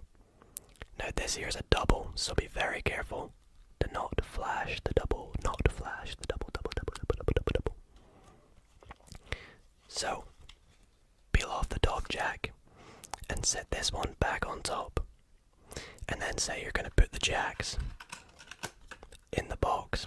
Jack in the box.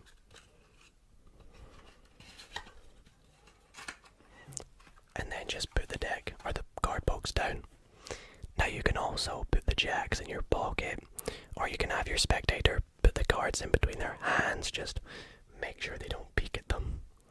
And then you can do whatever you want to show that their card has vanished from the deck. And if you do this right, it should have, as you can see, no 10 of diamonds. And then you can do your magical reveal in any way you want. I like to say, oh, the box is a little more heavy. And then as I open it up, I show that there's 3 cards. And I say that our jacks have found a little friend. The 10 of diamonds. And if you do this right, that should be their card. So, I hope this trick made sense, and hopefully you guys understood it.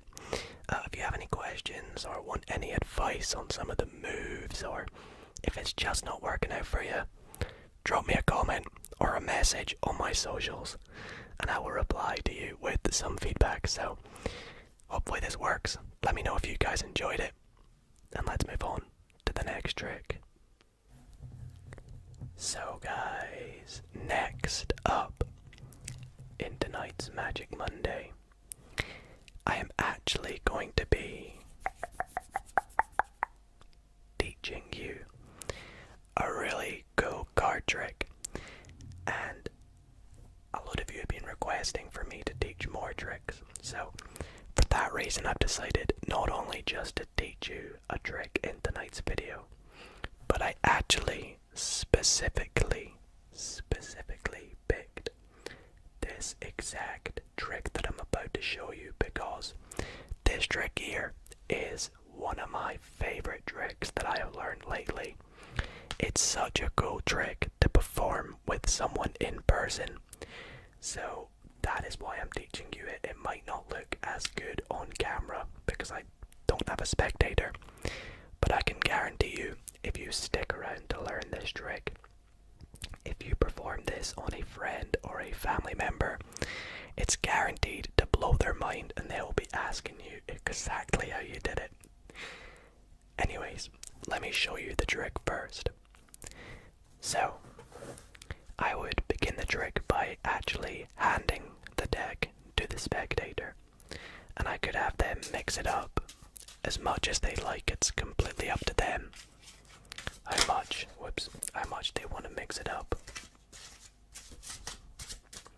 When they're happy, I could even show them. It's completely random. And what I would like my spectator to do is to cut the deck in roughly a half. So they would go through and cut it in roughly 1/2. And I would say to my spectator, okay, this is going to be your pile, and this one here is going to be my pile. With the top half that you cut, what I would like you to do is take the deck behind your back. So they would go behind their back, and I'd say to them, I want you to go through, take one random card and bring it to the top. So they're going to go ahead and do that. Whilst they're doing that, I will do the exact same. I think I'll go with that one. And I'll bring my pile back, and they'll bring their pile back. Okay, great. So, next up, I'm going to say to my spectator, I want you to take a look at the card that you brought to the top. Don't let me see it, but let you only see it. So you guys are going to remember that card. And I'm going to lose your card somewhere in the middle of my packet. Like so. Now I am going to do the exact same. I'm going to take my card, take a look at it, but don't show you, and put it somewhere in the middle of your packet. Okay, now here is where the magic comes in. I would like my spectator to turn around, so they're going to turn around, and I would take this packet of cards and I would place it into their hands while their backs are turned. And I would say to them, what I would like you to do is riffle down the side of the packet, or just wave your hand over top, whatever they'd like to do. Let's say they do this, like that. Once they've done that, I would say, okay, turn back around. What was your card? They would name it out loud. Now, I have no idea what your card is, but if I go through my packet, you'll see that one card is flipped over. And I would assume that this is your card, correct? Awesome. So, now, what I'm going to do is I will let you know what my card was. My card was the 8 of spades. Let's see if we can do the exact same. They can wave their hand over the deck, they can riffle down the side, whatever. And we'll see that there's one card that's flipped over. And it was my card. The 8 of spades. And that is the trick, guys. Really hope you enjoyed it. Be sure to stay tuned to learn how it's done. Okay guys, so welcome to the tutorial of the trick you just saw. The trick you just saw. This trick is so cool, and as you can see, it will definitely blow your spectator's mind. So let me show you exactly how you can do this trick. Now for this trick, you need a deck of cards. It can be any deck of cards. It can be a borrowed deck of cards, a brand new deck of cards. There's no setup to this trick, so you don't need to worry if someone just gives you a deck and says, show me a trick. You should be able to just go straight into this trick. And to confirm that, you can even have your spectator mix it up to begin the trick like I did. So as much as they like. And when they're happy, they're going to hand you the deck back. Now, when they hand you the deck back, you need to take a peek and remember the bottom card. So whatever the bottom card is, you want to remember that for the entire trick. So in our case, it's going to be the 6 of diamonds. Now, there's many ways you can do this. When they hand you it, you could just turn it around, get a quick glimpse there. Or you can do what I did, which is take the deck, spread it out, show them that it's random, but at the same time you're going to remember this bottom card. So that's what I did in the performance. Once you have remembered that bottom card, you're going to say to your spectator, what I want you to do is cut the deck in half. It's completely up to them where they cut. However, the top half of the cards, so this top half here, that is going to be their pile. Not this one, because that's got your card on the bottom. You want them to take this pile here, and you say to them, put it behind your back, and they can go ahead and do this, and say move one card from the middle to the top. Now, whilst they are doing that, you say that you're going to do the same with your packet. But in actual fact, instead of doing that, what you are going to do is take your packet, flip it over, and take the top 2 cards and turn them over. So when you bring the packet back, it looks like that you've done what they've done, taken one to the top. But instead, you're left with the entire packet face up and 2 cards face down on top, to which the second one down is that card you're remembering. Now you say to them, I would like you to take a peek at the top of your card, or the top card that you moved. So in this case it's the 3 of clubs. And you say to them you're going to put it somewhere in the middle of your packet. Now you can't let them do this because they might go like that and then be like, oh, why is it face up? So you are going to do this for them. You take their card, you want to hold this nice and tight and just slide it in like that. But what you're doing is now all these cards are face up. Their card is somewhere face down, and then these 2 cards are face down on top. Now you say that you're going to do the same. You're going to take a peek at what your card is. And it's okay because remember, this card here is your face down card. Now you're going to look at this. It doesn't really matter.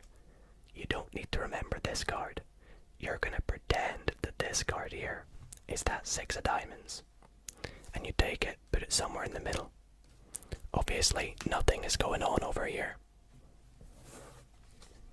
And now your setup is as follows. Your card, the 6 of diamonds, face down. Bunch of face up cards. Their card, the 3 of clubs, face down. Bunch of random cards. But they think it's 2 face down piles with their card face up or face down in this one, and your card face down in their one.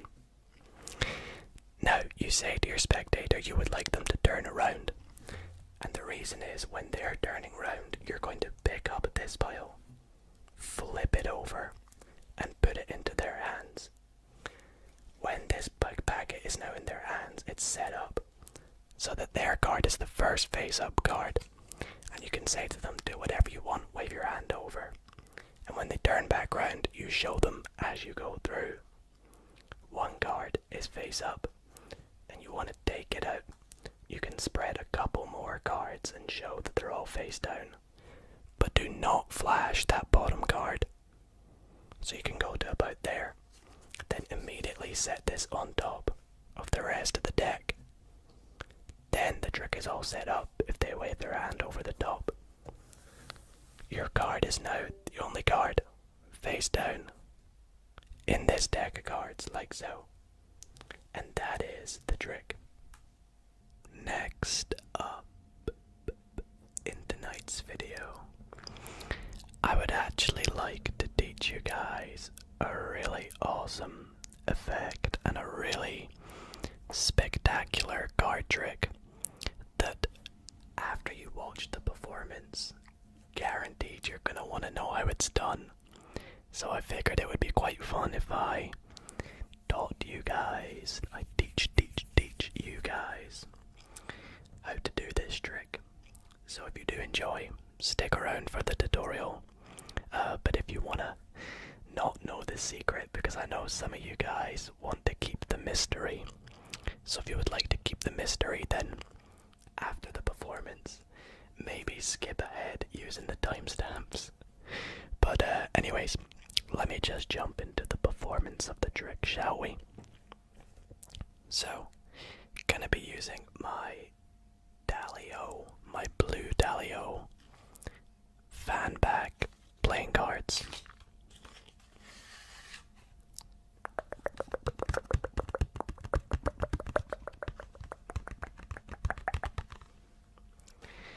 And we can give the deck to the spectator if we add one. Get them to give the deck a good shuffle. Oh, magic trick itself, the Ace of Diamonds. And when they're happy, they would hand the deck back, and I would say to them, alrighty, so I would like you to name 4 of a kind. Any 4 of a kind that you'd like. Now, I'm just going to go with one of my favourite 4 of a kinds, and that's basically because my favourite number is this kind. But I'm going to remove the 4 sevens. So we got that 7, 7 number 1. We got 7 number 2, 7 number 3. And there we go, the last 7 right there. Now, these 7s are actually going to try and perform something pretty amazing today. So that would be the 7 of spades, the 7 of hearts, the 7 of diamonds, and of course, the 7 of clubs. And what we're going to do is we're going to set them all down right in front of you. Perfect. And we're going to begin with the first 7 by placing it on the bottom of the deck. Just like so. And if I just tap the back of the cards, tap, tap, tap, tap, tap, tap, tap, you can see the first 7 jumps up to the top of the deck. Let's try this with the next 7. This time we'll put it on top of the deck. We'll tap, tap, tap, tap, tap, tap, tap, tap, tap, tap, tap, tap, tap, tap, tap, tap, tap on the back of the cards. And this time the 7 jumps to the bottom of the deck. Let's take our third 7 and put it somewhere in the middle of the deck. Like so. Again, I'll tap the top of the deck. And you'll see the 7 jumps to the top again. And with our last 7, again we'll put it somewhere in the middle. And we'll tap the top of the deck. And just like that, the 7 turns faced up. The only faced up card in the entire deck. And that is the magical 4 of a kind. Alrighty guys, so here we are for the tutorial of the trick you just saw with the 4 of a kind, the 4 7s. Again, little spoiler alert, I will be revealing exactly how to do that trick. So if you don't want to know how it's done, I highly recommend you skip forward. Anyways, for those that are still here, welcome to the tutorial. The good thing about this trick is it only requires 1 bit of sleight of hand. The rest of the trick is so simple, and it's got quite a nice effect for how simple the trick actually is. So anyways, for this trick, you need a deck of cards, of course. Now, I would say any deck of cards, but realistically, you need to have 4 of a kind in at least 1 kind of the deck. So basically, your spectator will call out any 4 of a kind, and as long as your deck has that 4 of a kind, then you're good to go. The rest of the deck can actually be shuffled by your spectator. There's no setup. You could borrow a deck. You could have them shuffle it as much as they like. And when they're happy, they can hand it back to you. Now you're going to ask them to call out 4 of a kind. Now, for the purposes of this tutorial, let's just go with the 4 7s again. So, what you're going to do, turn the deck face up, and you're going to spread through and take out the 4 7s. Now, my best way to do this, in my opinion, would be as you find a 7, just move it to the top like this.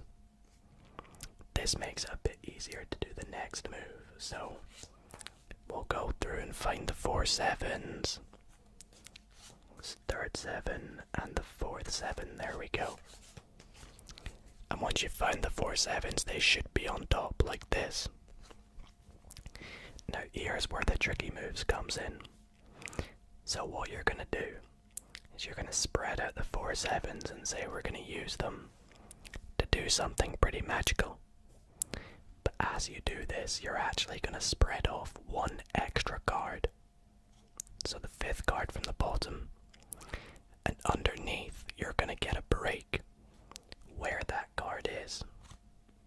What I mean is, when you spread them out, when you come to spread them up again, you can keep a little break, which is invisible from the top and from the front, so they can't can't see anything, but do you? You've got a sneaky break under that 5th card. So once you've spread them up, you're going to pick them all up and set the deck face down like that.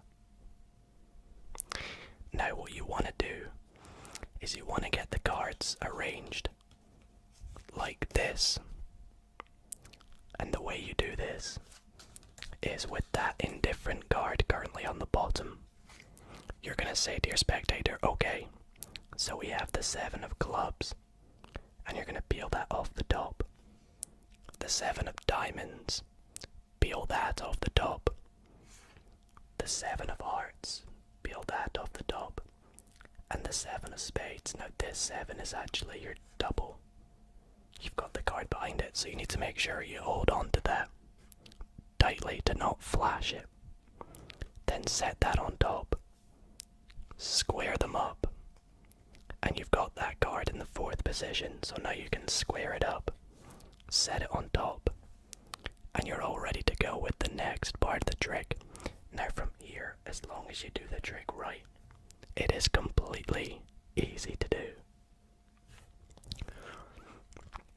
You want to take the deck and say that you're going to set down 4 7s, when in reality you're setting down 1 7, 2 7, 3 7, and this 4th 7 is that indifferent card. The last 7 is already on the top, so you're all good to go.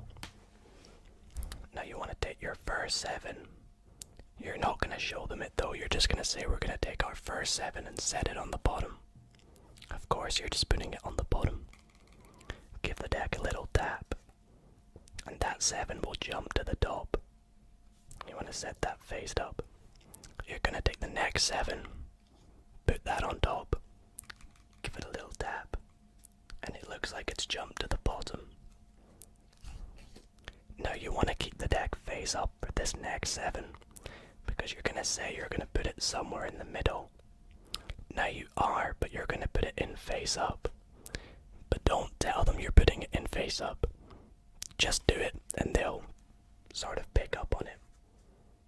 And then you flip the deck over, give the top a tap, tippy tap, and the 7 should jump to the top.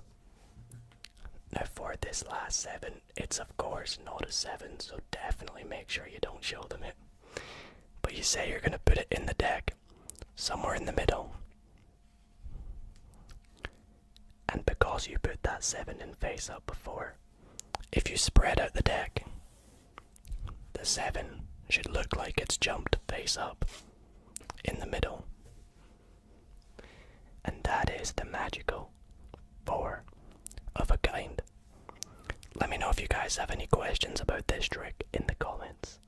But if not, I hope you enjoyed this trick. Let me know if you performed it on your friends and family.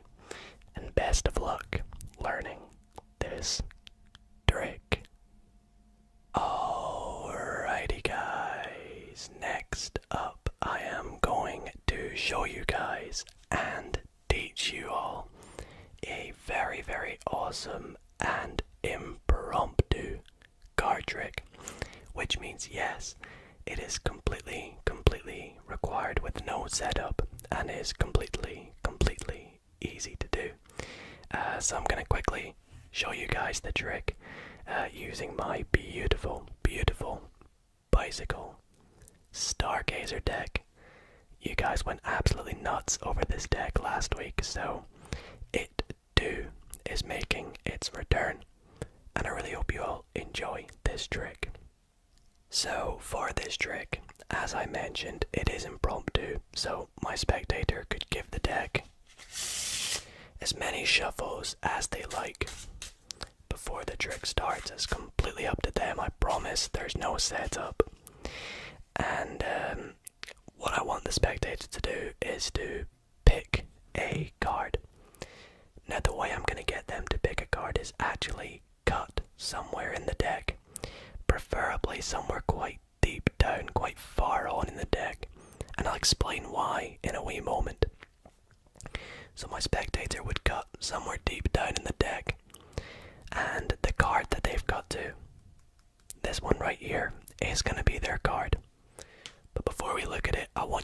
just to confirm with me that you're happy. You could have cut wherever you want. Of course, I have no spectator, so you'll have to just trust me on this, but it's a complete random card. Let's see what it is. So our card is the Queen of Spades, a completely free choice selected by us. Now, the reason I had you cut somewhere quite deep down in the deck is because I actually want our spectator to guess where their card is, and that is the trick. So let's just pick a random number for my spectator. It's completely up to them. Let's say they think 40.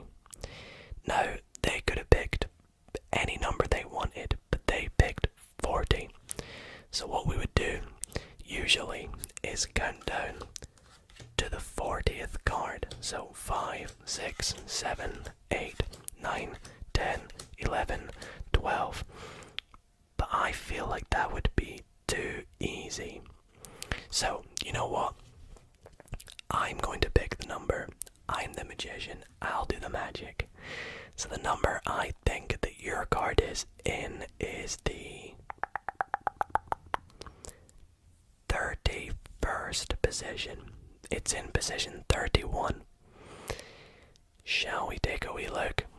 Let's give it a go. You ready?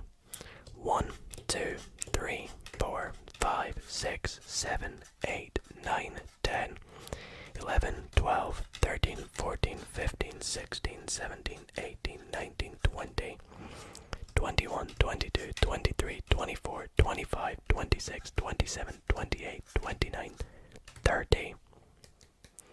And the 31st card is, whoops, it's our Queen of Spades, as you guys can see. So that is the trick. It's really, really cool, and I will show you guys now exactly how you can do this trick. So guys, I won't lie to you. Although this trick is very, very easy, it does require a little bit of mental maths and a little bit of a good memory. But don't let that infuriate you or put you off the trick. It's still a really, really awesome trick to learn. And it's really good because it requires a spectator, which is difficult for me to do with you guys without having one. But trust me, if you do this on a spectator and they pick the card, they pick the number, it comes off really, really well. So let me show y'all how you can do this trick. So it is impromptu, so you can actually hand the deck to your spectator and have them shuffle it as much as they like. Again, I'll just stop right there. Now, you want them to pick a card, and you want them to pick it somewhere deep down in the deck. And this has nothing to do with the fact that the number that they pick is deep down in the deck.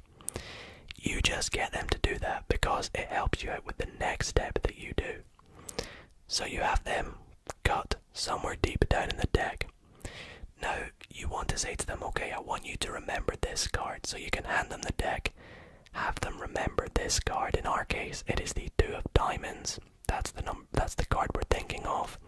So I'll just pop it up there.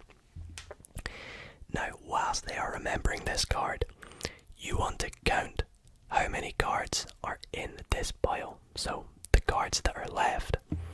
And a good way you can do this is just take the cards, spread them out, and you can actually do this while they remember their card. But for me, I just took a break and said, okay, you could have picked any card. Are you happy with the card you picked or whatever? And whilst you do that, you're counting how many cards are here. So in my case, there is 1, 2, 3, 4, 5, 6, 7, 8, 9. And what you want to do is you actually want to add 1 to the number of cards that are in this pile. So in our case, 9 plus 1 is 10. And this is because when you take their card and put it back in the deck, their card is in the 10th position. 3, 6, 9, 10 cards from the bottom. Now I've got this little bit of paper here to help us remember the number 10. So we're going to write down 10. That is the first number you want to remember. explain to the spectator, okay, the reason I had you cut deep down in the deck is because I want you to guess which position your card is in. So you have them call it a number. Now, about 95% of the time, your spectator will pick a number greater than 35, and this is what you're hoping for, because otherwise the maths doesn't work out too well. So let's just go with what I went with in my case. The spectator says 40. Now they can genuinely pick any number. It's up to them. And with the number that they pick, you want to subtract that from the number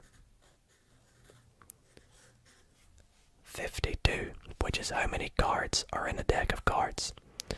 So you subtract the number they picked, 40, and that will give you another number that, yes, you do have to memorize, but not for too long, because the next step is you want to say to them, okay, what I would usually do is count down to the number 40, which is the number that you picked. But what you're actually doing is counting off 12 cards. So in my case, that's 4. You go 5, 6, 7, 8, 9, 10, 11, 12, and you stop at 12. Kind of hesitate and be like, okay, you know what? I feel, and you want to put the rest of the pack on top. You say, I feel like that would be too easy. I feel like I, the magician, should guess where your card is. And here's where you do another bit of maths. So in your head, you want to take the number the spectator picked, so 40. And again, you want to subtract the number that you were thinking of from the start, so 10. And that would give you 30. Now, this is actually not the position their card is in. Their card is in that number plus 1. So the number that you give out loud is 31. And that is the position their card is in. So let's take a look. 1, 2, 3, 4, 5, 6, 7, 8, 9, 10, 11, 12, 13, 14, 15, 16, 17, 18, 19, 20, 21, 22, 23, 24, 25, 26, 27, 28, 29, 30. And the 30 plus 1 is the position their card is in. Now this is pretty self-working if you can do this maths in your head. If not, make sure you practice this trick. Practice makes perfect for this one. Again, you count the number of cards, add 1, and this is your magic number. You want to take 52, subtract the number they pick. That's how many you deal out.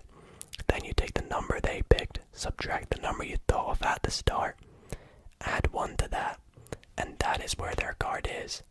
And this trick is impromptu, but pretty tedious. I hope you all did appreciate it, and let me know if you do try it on a spectator, because trust me when I say, this trick works really well on a spectator. So I hope you all enjoyed this trick. Let me know if you want to see more tutorials, and let's continue on with the video. So guys, as I mentioned earlier, I was going to teach you a card trick in tonight's video, and that is exactly what I'm going to do next. In fact, the card trick I'm going to be showing you tonight is one of my favorite card tricks of all time, and my proof is this is actually my go-to card trick. If somebody hands me a deck of cards and says, show me a trick, this trick that I'm going to show you and teach you step by step is the trick that I will, in general, show people if they ask to see a card trick. So sit back and get ready to learn Dido's favorite ever trick. And by the way, this trick, for those wondering, is called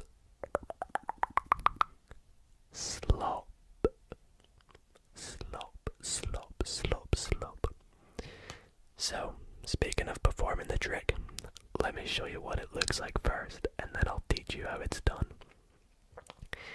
So, to perform the trick, I'm going to be using my Vitreous playing cards. And I'm going to be telling you guys a bit of a story. So, one time, I was performing this trick to my friend. And one thing you need to know about my friend is he's a bit mischievous. He likes to work out how my tricks are done or mess with the trick. He's one of those spectators that'll say, "Can I shuffle the deck?" If you're a magician, you'll know that's the worst question you could ever be asked. "No, you cannot shuffle it," I said. "I'll shuffle it up."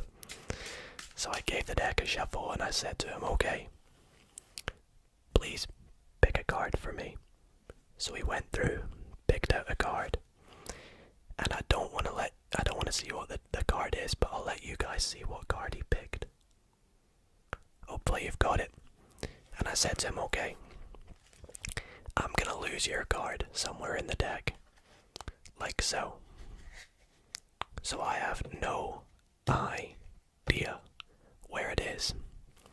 But I said to him, "I think I can guess what your card is. In fact, I'm gonna quickly go and make a prediction." So I went to go and make my prediction. Now, as I mentioned, he was a bit mischievous.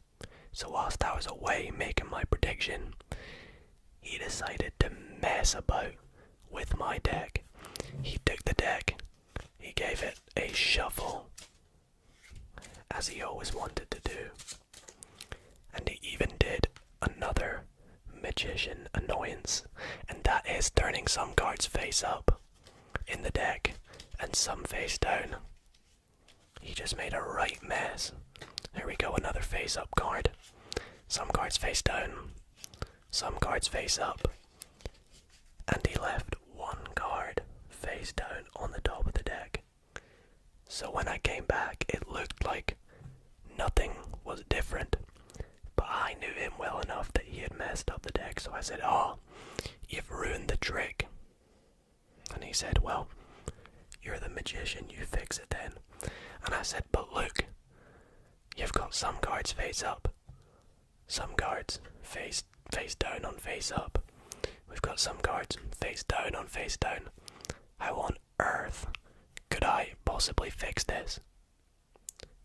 But I came up with an idea, and that was to use my magical powers. So I went,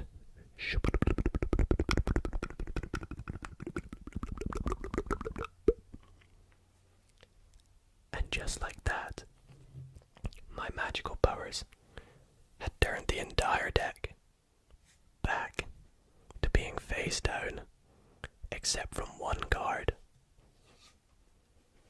And that was his 7 of diamonds. So guys, as you can clearly see, this trick is very, very awesome. It's got such a powerful ending, which is why you can probably guess it is my go-to card trick. And it's got quite a nice story to it as well. And I've seen this trick performed so many times that the story always changes every time someone else does it, or every time I do it, I'll change it up a bit.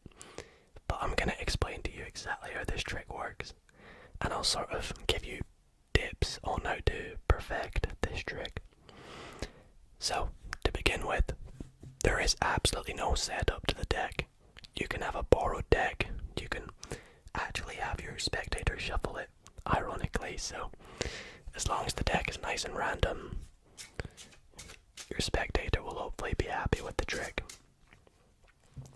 Now, you want to tell a bit of a story for this, and you can do this in many ways. You don't even have to tell a story, but I think the storytelling aspect makes it a lot better, so I'll explain it to you with the way I tell the story. So I start off by letting them know that I was performing this trick on a friend once, and I want to make them remember that my friend is a bit mischievous. So my way of doing that is I'll say things like, "Oh, you'll ask to shuffle the deck before it starts," or "you'll like to guess how they're done," and that lets them and believe, oh, okay, maybe this friend is a bit mischievous. And that's the general idea. So, you say you were performing this trick on a friend once, and you had him select a card. Now for the trick, the card that the spectator picks, or the friend picks, is also the one that we're going to be using for this actual trick. So in our case, it's the 3 of clubs. Now, the idea of this is to control the card to the top of the deck. Now you can do this in many ways. The way I did it in the performance is I said, okay, so I took his card, put it back in the middle of the deck, and I lost it. Now what I did here is, as I pushed the card in, I pushed the card down a bit, like so. So I create a natural break with my thumb, where that card went in, and then I just cut the deck, like so. And in doing so, I cut that card to the top. So once you've done that, you say, okay, so I lost my spectator's card in the deck. And I went to go and make my prediction of what his card was. And you say, whilst I was away doing that, he messed with the deck. Now what you're going to do here is the first step is control that card to the bottom. So I like to say, so he came along and gave it a shuffle. And what you're going to do is just peel off that card and then shuffle the rest of the deck on top. And that will control that card to the bottom like so. Next you say, okay, so the next thing he did was turn some cards face up. And what you're going to do is spread some cards, pick them up, flip them over, and some cards face down. And you're going to spread them, pick up, flip over, and you're going to keep doing this. And to the spectator it looks like you're mixing up the cards. But if I show you what we've actually done, is this. We've got all these face up cards, and then a split, and all these face down cards. So it looks like you're messing it up, but you're actually not. So let me show you that again. We say we're going to turn some cards face up, like so. Push some cards, pick up, flip over, and keep going. And you keep doing this until you get to the final card, which is of course their card. And you want to flip the deck over and set this card on top. Now that is their card there. So the setup you've got is a load of face down cards, a load of face up cards, and then their card face down on top. So you spread up the deck, obviously don't show them that, and say he left the deck there and I came back. Now this is the bit where you come back and say, oh, the deck was messed up.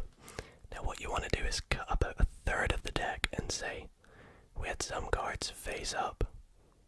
Now you want to cut about 2/3 of the deck, and you should see a face down card and say some cards face down, and we even had. Now this is the tricky bit. You want to cut to where the deck splits. So you've got a face down card back to back with another face up card. So you're trying to cut right here. Now the deck should naturally cut to there when you just lift up on it like so, as you can see. So you want to try and practice that. Just go like that. And you say, okay, so we also had some cards face down on face down. And all you're going to do here is flip that top packet and set it back down. And in doing so, you've perfectly flipped over all the cards face down, except from their card. So I hope that definitely works for you guys. If anything was a bit confusing, be sure to go back and watch it, or let me know in the comments and I will happily answer any questions. So I hope you all enjoyed that little tutorial trick. Let me know if it works on your friends and family. And let's jump on to the next trick. Alrighty guys, for this next trick I'm going to be be showing you a very simple card trick. However, the card trick has such an amazing effect that this trick actually fooled the one and only David Blaine. That is right, I kid you guys not. This trick fooled David Blaine, and it is so simple that anyone can learn it. And I'm going to perform it first for you guys before teaching you step by step how to do this trick, so stay tuned for the tutorial. But let me get into the performance first. So for this trick I'm going to be using one of my limited edition decks. That is the Bicycle first limited edition deck, I believe. Yeah, the first series. It's pretty rare now to get this deck. A lot of people in the comments actually ask me where I get my decks. I still get asked this so much, and I'll leave a little link in the description in the other links segment to where you can buy decks from the UK and from the same store that I get them from. So, anyways, for the trick that fooled David Blaine, I'm going to take this very spectacular deck and begin by making a prediction. Now, I do not want to show you this, so I'm going to make this prediction, and I'm going to actually make it a secret, and we'll get back to that prediction a little bit later on in the trick. Now, if I had a spectator here with me, I would say to them, okay, I'm going to start dealing the cards, and if you would, could you please just say stop wherever you like. Now, I don't have a spectator, whoops. They could even deal packets of cards if they wanted, and let's say they say stop right there. It is a completely free choice, and David Blaine had a free choice himself when he did it, so trust me, no magic done there. It's just a completely free choice to the spectator. And you guys could have said stop at any size of packet of cards here. Now I would say to the spectator, okay, pick one of these two packets, which one? And let's say they picked this packet here. Well, what I would do is I would turn over the top card to reveal it is an 8. Okay, an 8, very interesting. So what I will do is with the other packet that they didn't pick, I will deal down 8 cards. So 1, 2, 3, 4, 5, 6, 7, and 8. Now, to recap, I took the deck and made a secret prediction. I then had you said stop wherever you wanted, and you stopped at a random number of cards. We picked a random pile. You picked this one. The card on top was an 8, so we dealt 8 random cards from the packet. And the card that you have dealt us to happens to be another 8. Coincidence? I think not, because over here there is also, whoops, another 8. And as you guys have probably guessed, my prediction was the 4th and final 8. Pretty crazy, right? But let's get straight into the tutorial on how to do the trick that fooled David Blaine. So guys, as you saw, this trick, it's pretty incredible, and I don't think any of you would have expected it at first. However, it did fool David Blaine, and if it fooled you, then be sure to drop a thumbs up. But if not, and you knew how it was done, then wow, maybe you should pursue a career in magic. But it definitely fooled me when I first saw it. And after teaching you tonight, maybe you can go and fool some of your friends and family with this trick. So, for this trick, before you begin the trick, you need to go ahead and take out the 4 8s. So it does have a bit of a setup. That's the only drawback of this trick. So go through and take out the ace of clubs, the ace of diamonds, the ace of spades, and the 8 I say ace, I meant 8. The 8 of clubs, 8 of diamonds, 8 of spades, and the 8 of hearts. This will only work with 8s, and you'll see why. So you're going to take your first 8, not ace, 8, and pop it on the top of the deck. Then you're going to take 2 more 8s, preferably 2 different colored 8s, and you're going to put them in the 8th and 9th position from the bottom. So what I mean is, you're going to count off 7 cards. 1, 2, 3, 4, 5, 6, 7, and then you're going to put in these 2 8s, like so. Now with your final 8, you're going to bury it somewhere about the middle of the deck, just like so, and pop it in the middle. Now, one tip I have picked up from doing card magic in the past, and by having a setup to the deck, is if you put the deck back in the card box before you do the trick, and stick it somewhere like in your pocket, or maybe you plant it in the room before the spectator arrives, then it looks like it's just random. You've built the deck out of nowhere, it's got no setup. Whereas if you go out with the deck in your hands, it looks like you've just done something to it. So that's just a wee tip for you. By the way, let me know in the comments if you want to see another tips and tricks video for performing card magic, because I've done it a couple times in the past and y'all seem to loved it. So let me know in the comments if you want to see some more tips and tricks towards card magic. However, once you've got your deck of cards set up, you're going to go up to your spectator and say, okay, I'm going to show you a trick that is guaranteed to fool you.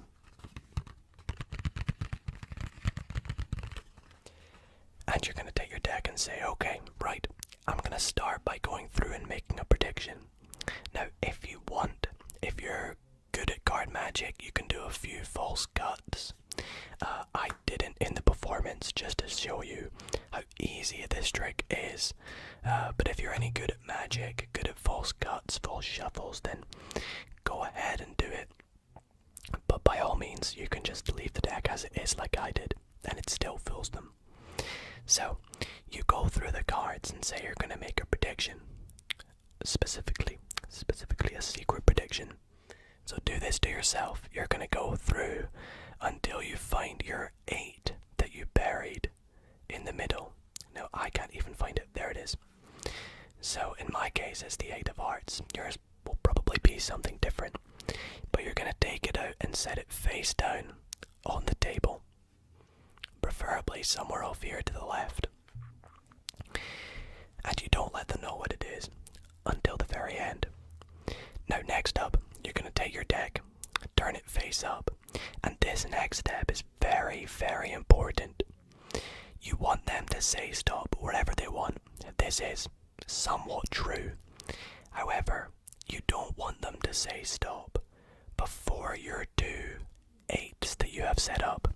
So to do this, you're going to start dealing the cards very fast as you explain to them that you want them to say stop. So I'll give you an example. You would go, okay, I want you to say stop wherever you want. Now see, I've just finished speaking and telling the spectator what to do, and I've already dealt past the 2 8s. So, again, just deal the cards very fast and explain you want them to say stop. So go, okay, I want you to say stop wherever you feel like it. And you've gone past it. Now, once you've gone past the 8s, it's fine to deal packets of cards, or just do single cards if you like. But wherever they say stop, you're going to take the rest of the cards and set them face down over here, and turn the packet of cards that they said stop at also face down. Now, you already have a setup with an 8 over here, and then 8 cards down in this pile. 3, 4, 5, 6, 7, 8 cards. You have another 8, and then your other 8. So what you're going to do to the spectator is we're going to do what's called Magician's Choice. And this is where you say to the spectator, okay, I want you to pick one of these 2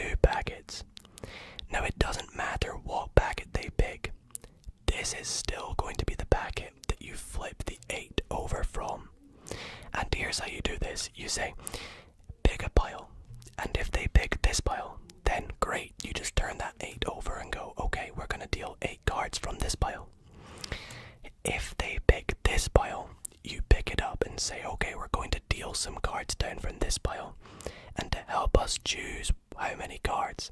Let's take a look at what cards on top over here. So either way, you've done what's called Magician's Choice and you've forced this packet on them.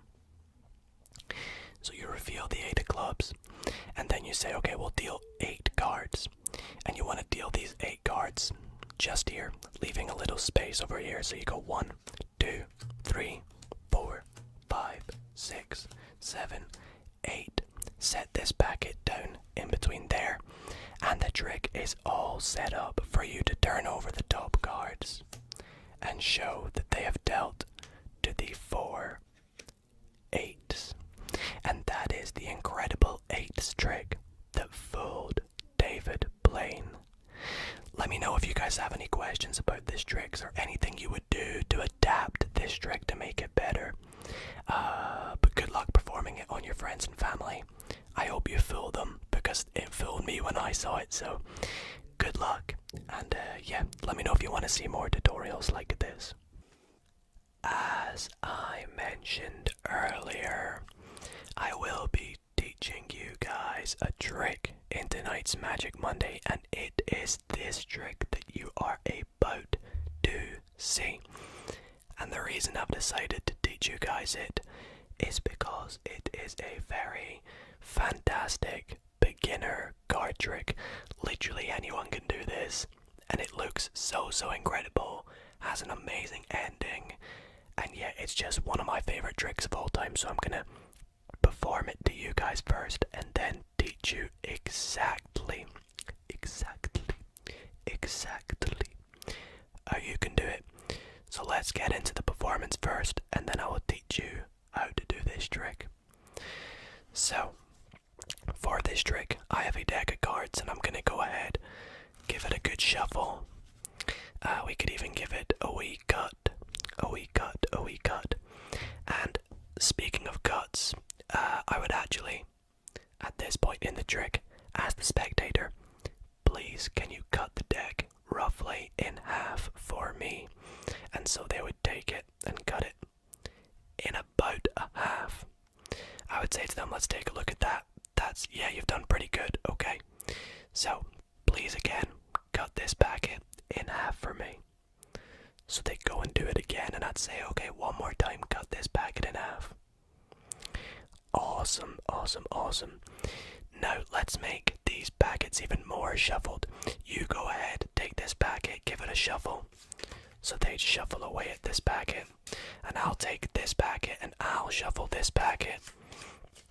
We could even take cards from this pile and mix them in with that pile, just make a real big mess, like so. And when they're happy, we will stop and continue on with the trick.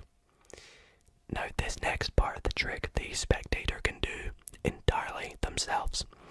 And what we're going to do is muck up the piles even more in such a way like so.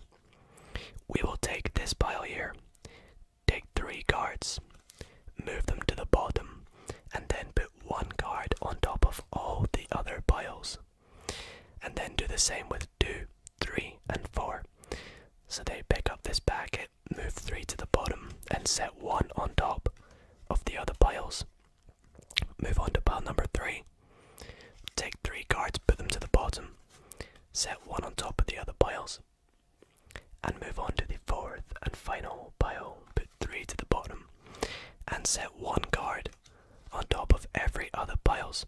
So we have created a very big mess here in all of these piles. However, this is a magic trick, and as you can expect, there is probably some element of magic involved. And that is this. You ready?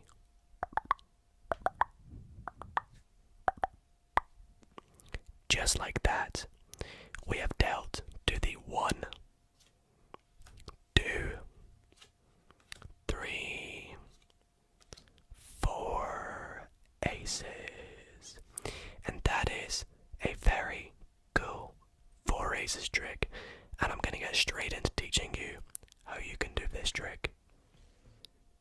So guys, for this trick, you want to go ahead and start off the trick. There is a bit of a setup, So before you actually perform the trick, you want to go through and take out the 4 aces from your deck of cards. Now it doesn't have to be the 4 aces, you can pick any 4 of a kind. I just picked the 4 aces because, well, they're the coolest cards in the deck, right? And you want to start by putting those cards on top of your deck, like so. Now I'd recommend setting them up, going red, black, it just looks a bit nicer at the end of the trick. And whatever card is on the bottom will be the last ace you reveal.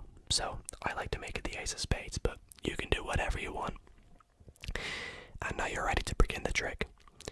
So you start off by going up to your spectator.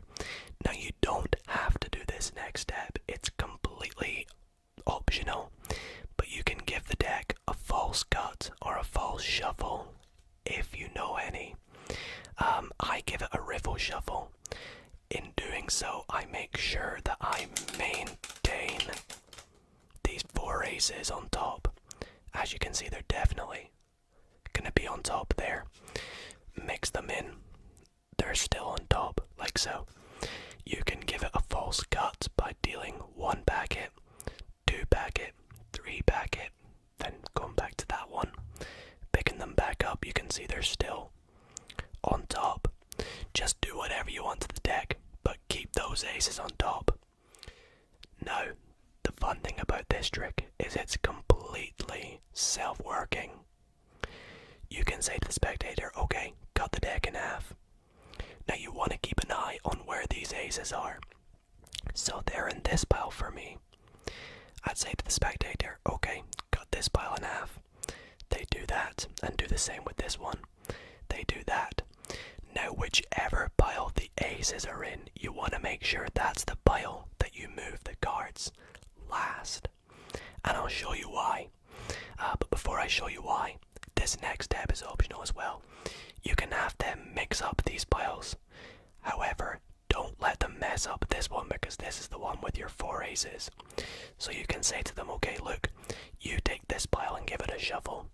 And whilst they're shuffling this pile, you can take this pile and give it a false shuffle by shuffling it, then just putting this back to the top. And that'll keep the 4 aces on top. But again, you don't have to do this. And then you can say to them, look, we'll even mix up these packets a wee bit, like so. Doesn't really matter, it's completely up to you. As long as the 4 aces are on top of this pile, then you're all good. So you say to them, go to this packet, take 3, put it to the bottom, and what you're doing in doing this is setting 1 random card on top of the other piles. So where our aces are, there's now 1 random card on top of the 4 aces. And you can kind of see where this is going. So now there are 2 cards on top of the 4 aces. Pile number 3. You do it again and there will be 3 random cards on top of the 4 aces. We can take a look and show you. We got the 4 aces and then 3 random cards on top. And then all they're doing when they do this step here is getting rid of those 3 random cards and then setting 1 ace on top of all the other piles. And that one will remain on top of that pile. And then you can do whatever you want to reveal the 4 aces. And what I love about this trick is it's so simple, you don't have to overcomplicate it. It gets an amazing reaction every time you do it. And yeah, it's just very, very fun to learn, very fun to perform. And it's such a cool trick, so best of luck performing this trick, guys. Let me know in the comments if you need any tips or any help on this trick. And I hope you enjoyed it. So guys, I really hope you are enjoying this week's Magic Monday so far. If you're watching this as the premiere when the Magic Monday goes live, then shout out to you guys for coming and watching it as it is going up. But it is that time again. It is that time. I'm using the orange deck for a slightly more Halloween themed deck. But I'm actually going to be teaching you guys my favorite mathematical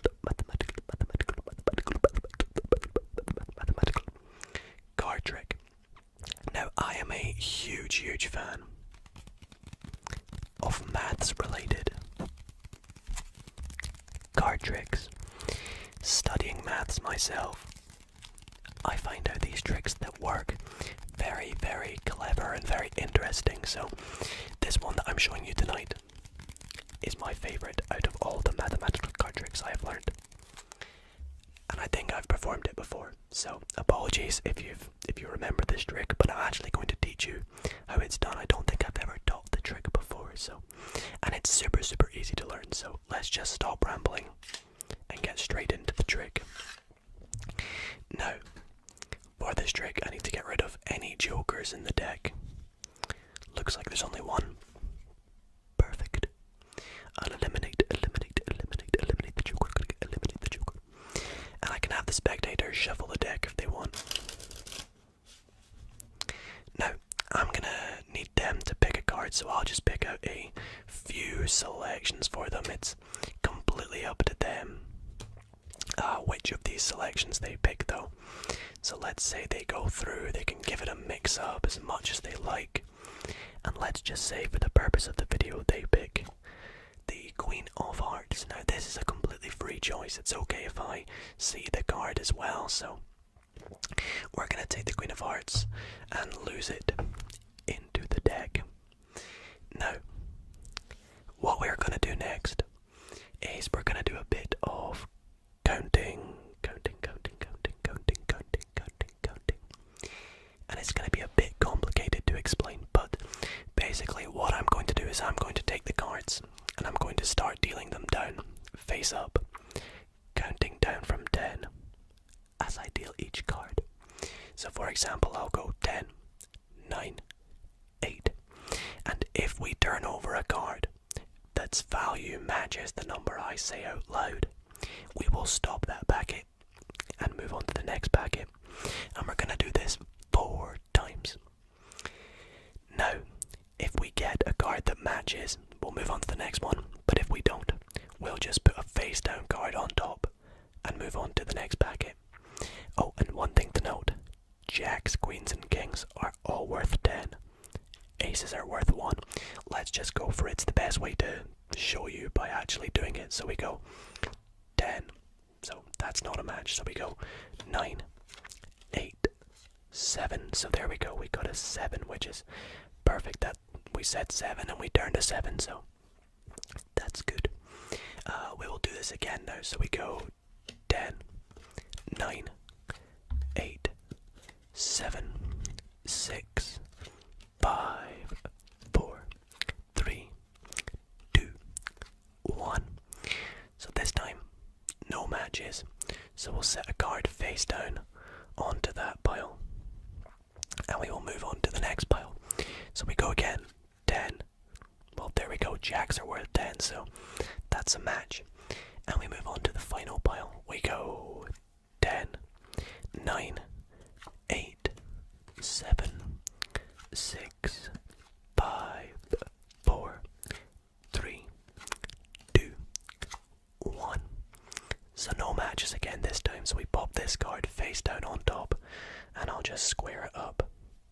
Now, the cards that we did have matches with, we've got a 7 and a 10. Let's do a bit of math, shall we? Let's do 7 plus 10, which gives us 17, right? So, let's count 17 cards. We go 1, 2, 3, 4, 5, 6, 7, 8, 9, 10, 11, 12, 13, 14, 15, 16, and the 17th card is our spectators. Queen of Hearts. How crazy is that? Now, let's jump straight into the tutorial. So, my favorite thing about this card trick, and probably what makes it my favorite mathematical card trick, is that it is so easy to do. You can do it with almost any deck. I'll explain the conditions and how you can make sure you don't mess the trick up. And another thing is that it fooled me when I first saw it, and I knew it was a mathematical card trick when I first learned the trick, but it still stumped me as to how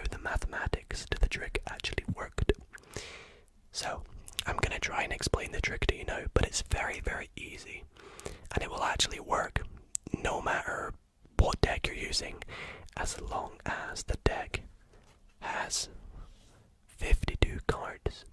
So you need exactly 52 cards. If you've got any jokers, then just get rid of them and you're all good to go. So another thing I love is the deck can be completely shuffled by the spectator. And when they're happy, they can hand you the deck back. Now, here's the thing. You need their card that they pick to be the 9th card from the bottom of the deck. So the best way to do this is you're going to say to them, okay, I'm going to pick out a selection of cards for you to choose a card from.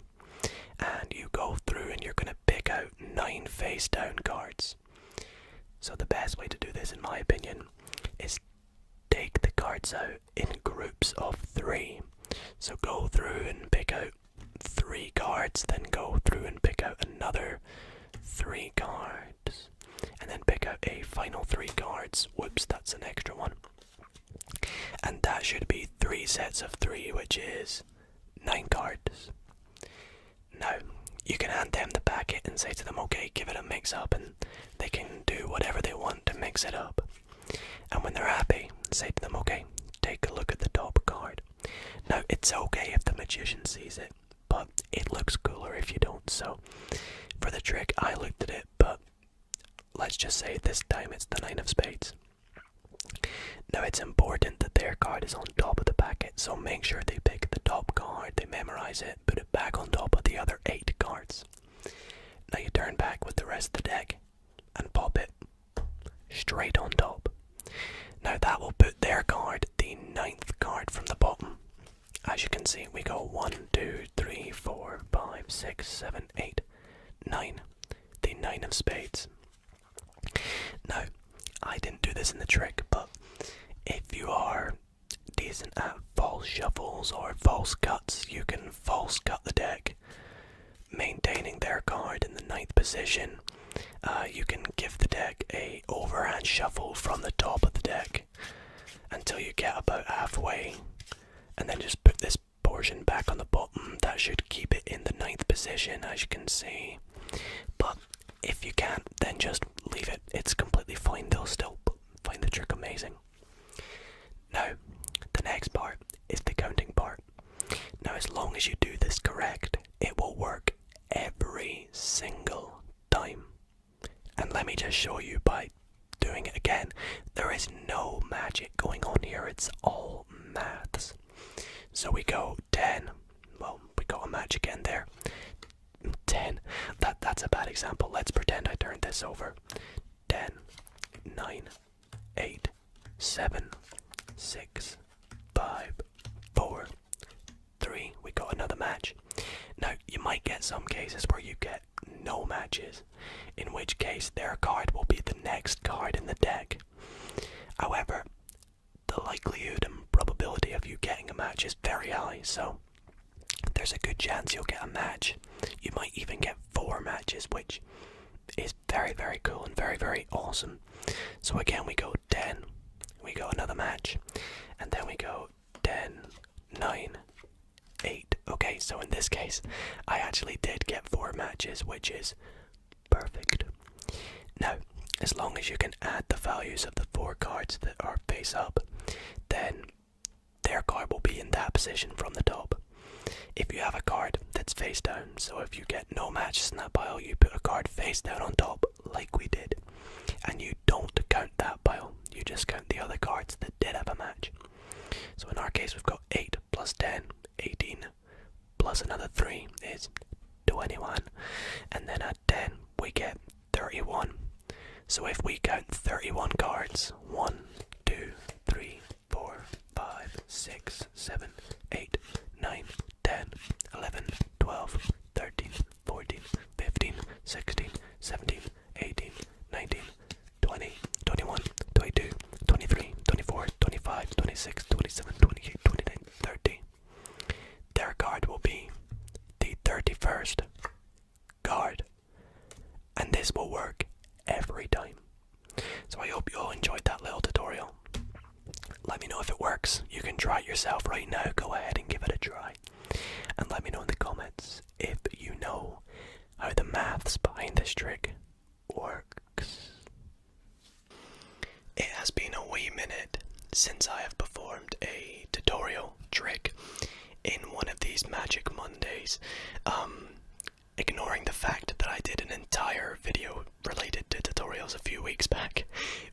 check up there, by the way.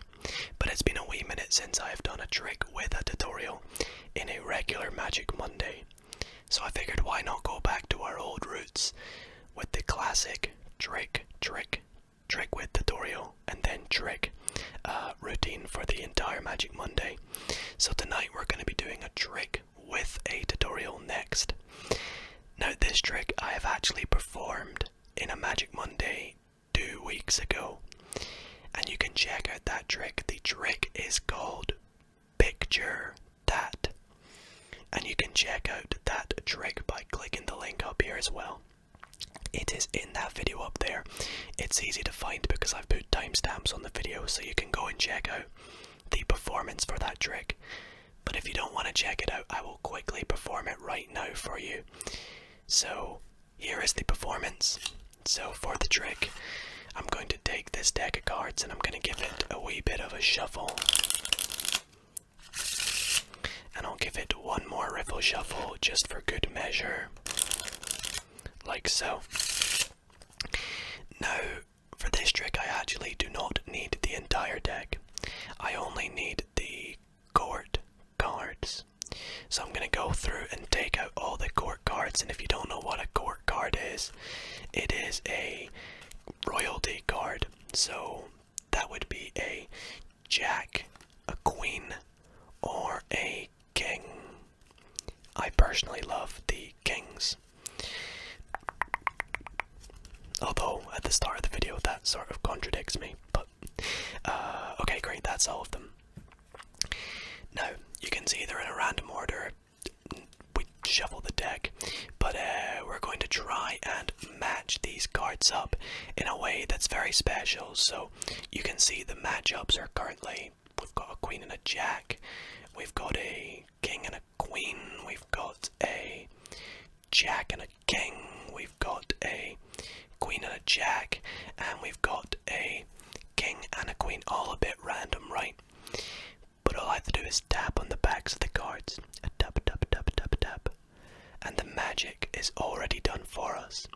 You see, we now have the 2 red jacks partnered together, the 2 black queens, the 2 red kings, the 2 black jacks, the 2 red queens, and the 2 black kings.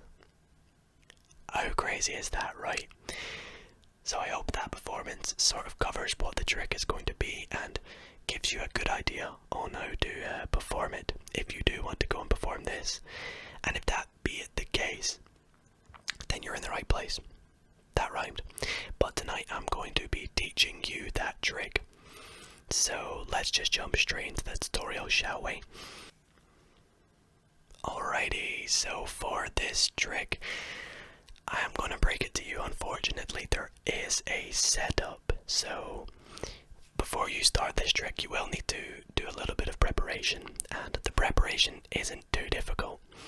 All you're going to need to do is go through your deck and take out all the court cards, or all the picture cards, should we say. So that be the kings, the queens, and the jacks. And you're going to set them up like this, like I have right here. So it's going to go king, queen, jack, and you want to set them up so they go black, red, black, red, black, and red. Just like so. And then once you've set them up, you're going to flip the packet over and you're going to take the cards and take the top 3 and set them down. Then the next 2, set them down. Then the next 2, set them down. The next 2, set them down, and then the last 3 and set them down. And that is going to set the cards in this order right here. Now you could just get it into this order right now, but the way I showed you was probably easier to remember. So basically get them in that order and set them on the top of the deck, and then you can pop the deck back in the box, whatever you like, and you're all ready to go. Now, when you begin the trick, you might want to pop the deck in your pocket, so it's just like you've pulled this deck out, it's got no order. And the good thing about this trick is you can actually start off the trick by performing 2 riffle shuffles. without disturbing the cyclical order of your stack of cards that you've got on top. So I know they are in an order, but if you give the deck two roughly equal riffle shuffles, it shouldn't disrupt the fact that your cards will still be in order, but yes, they will be mixed into the deck. And what I mean by that is you can see the deck looks random, right? But if I go and take out my cards, and this is how you're going to take them out, you're going to start at the top like this, not at this end. You want to start at this end, and you want to say to your spectator, you're going to take out the picture cards. And if I show you me taking them out now, you'll see they are still in that order that we set them in. So you can go through, take them out, and they look like they're in a random order. That's what's so cool. But yet, what we're about to do next, we'll put them in a very cool order, which is the partner order. And there we go. Usually you'll have about 10-15 cards at the bottom that don't have any court cards. But you can see they're all still in that order that we just put it in. Pretty crazy, pretty crazy. Now you want to say to them that they're all mixed in and flip it over. Don't let them look at it for too long, because you don't want them to notice what the top 3 cards are. And that's because what you're going to do is you're going to turn the deck over and you're going to sell the illusion that you're going to show them cards in pairs. Now you will do this except for the first pair and the last pair that you show them. And that is because you're going to actually show them 3 cards, but show them as 2 cards. And what I mean by this is you're going to spread off the top 3 cards and get a break under them. So say, you can distract them by saying you're going to show them the cards in pairs and show that they're in a random order. Obviously you've now got that break under the top 3 cards. And what you're going to do now is slide off this top card about halfway and pick up at that break like that and turn it over. And you're going to show them that this has taken the cards and they're in pairs, random pairs that would be. And the first pair is a jack and a queen. And you're going to take that, turn it over and set it down. Make sure you don't accidentally slide it, because you'll reveal that 3rd card. So again, you've got that break. You're going to slide off the top card and flip them over and say you've got 2 random cards, not in a pair.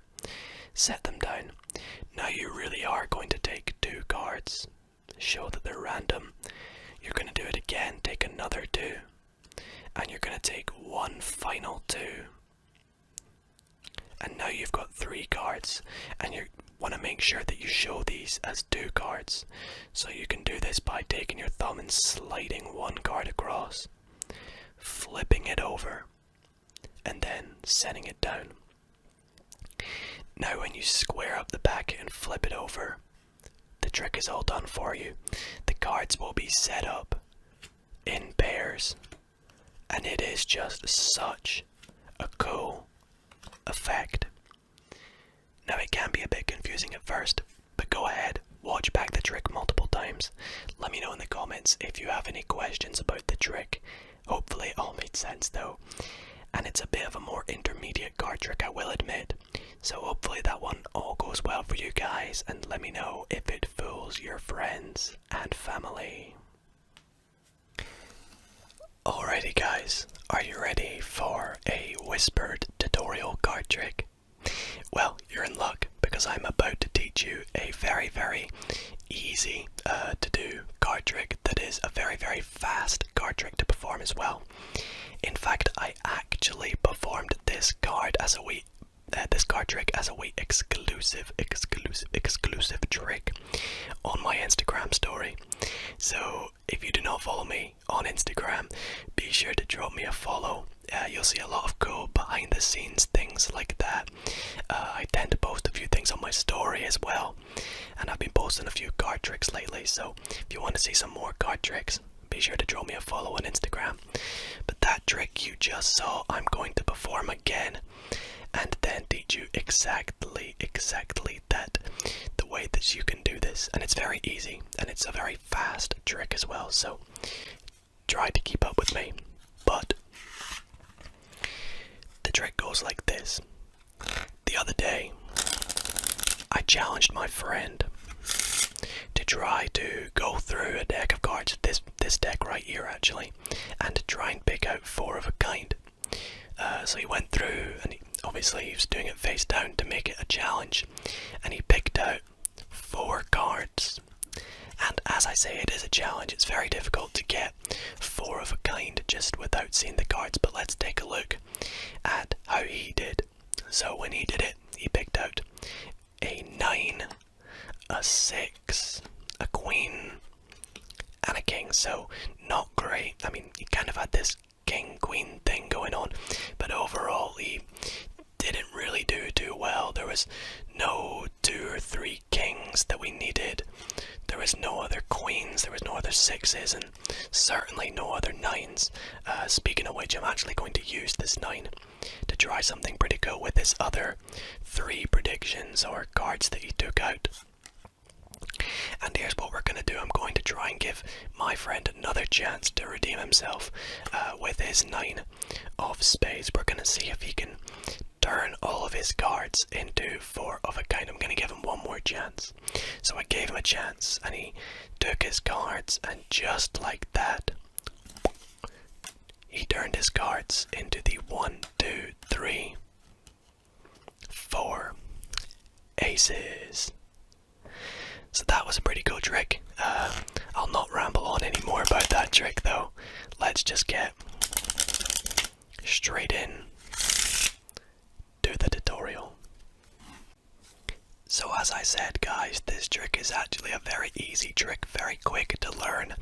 Well, depending on how you approach it, but I'll try explain it in very good detail. And if you have any questions, be sure to draw me a comment down below. But essentially what you need for this trick is any deck of cards with any 4 of a kind. I like to go with the aces because, well, they're the coolest reveal to have at the end.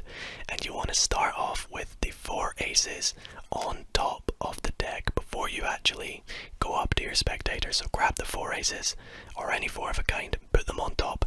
I like to put the ace of spades on the bottom of these 4 cards because that will be what they're, well, in the performance it was the 9 of spades that turned into it, but it'll be the very last ace that you reveal. So I like to put that on the bottom of them, pop them on top, and I also like to put it back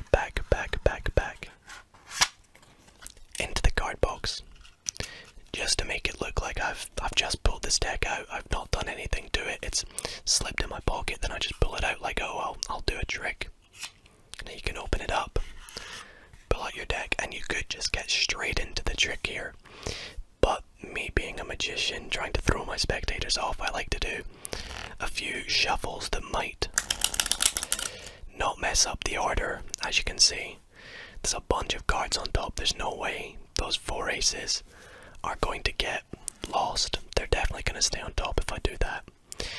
But you can perform lots of false cuts and things like that if you've learned any. But if not, don't worry, we'll just jump straight into it. So, you want to explain to your spectator that the other day you had a friend go through and try and make 4 of a kind. In fact, you can actually say to your spectator, go through and try and touch 4 of a kind, so they can go through and touch any 4 cards, provided they don't pick the top 4 cards. If you don't want them to do that, you can just spread the middle of the deck out and be like, touch 4 cards, and they won't touch the top 4. So they go through and touch 4 cards, and you can be like, okay, let's see if you found 4 of a kind. And you can offer them to turn over their cards. And there's a good way to do this, because what you need to do actually is, while they're looking at the cards, you need to get a break under these 4 aces, the top 4 cards, like so. And you can do this whilst they're turning them over, or you can do it, you've turned them over, and then you could have been like, you could have picked any 4 cards, gesture these 4 cards, and then get a break. But basically just get a break under them. Then you're going to pick up these cards and say, okay, you didn't really get much, and you're going to drop them on top like so. Then you're going to pick all cards and then the 4 aces. So you pick it up and you say you picked a 10 or whatever card it is, peel it off and then use this packet to flip it over on top. Then do the same, you say you got a 7, whoops, that was pretty bad. Pop that on top, do the same with the queen, and with the final card it's going to be their last card and the 4 aces. You're just going to say, and then you add the 8 of clubs and you just want to drop that on top and say, okay, we're actually going to try something with your 8 of spades or whatever it be. Take it off and set it down and pop it down there. Now the setup you have is 4 aces on top and their 3 cards, other 3 cards have been sort of deposited underneath the 4 aces. And you say, okay, we'll take your other 3 cards that you pick and set them face down like this. Now you want to put them kind of close together because it makes the flip over easier to do. I'll just center that up for my OCD. And then once you've done that, of course these are the 3 aces, you've got 1 more ace on top. You want to slyly get a break under that last ace. So what you can do is you can say, we're going to try something with this 8. Pick it up, distract them, get a break, and pop that 8 on top. And then you're going to come along and pick up both those cards, but make it look like it's just the 8. So like so, you can move it about. Try not to do that. But essentially you've got 8 with the ace underneath. And you want to hold it with your hand sort of down like this, not like this, but like this. And you're going to scoop up these 3 cards. I would advise you do it from the middle and try get to more than halfway along the cards like this. And try not to flash that card behind the 8 again. It's hard to do slowly, but you can get practice at it. Pick them up and all you're going to do is toss them over. And at the same time, move your hand up to the packet. Drop that 8 and put that ace down. That last move is quite difficult to do because you basically are taking your hand from like this, chucking it over and then doing that. But they won't notice this because they're focused on these 3 cards there. So, give that a practice, guys. Hopefully you can get it to work. And if it does work, then be sure to drop a like on the video. And hopefully, it fools your friends and family.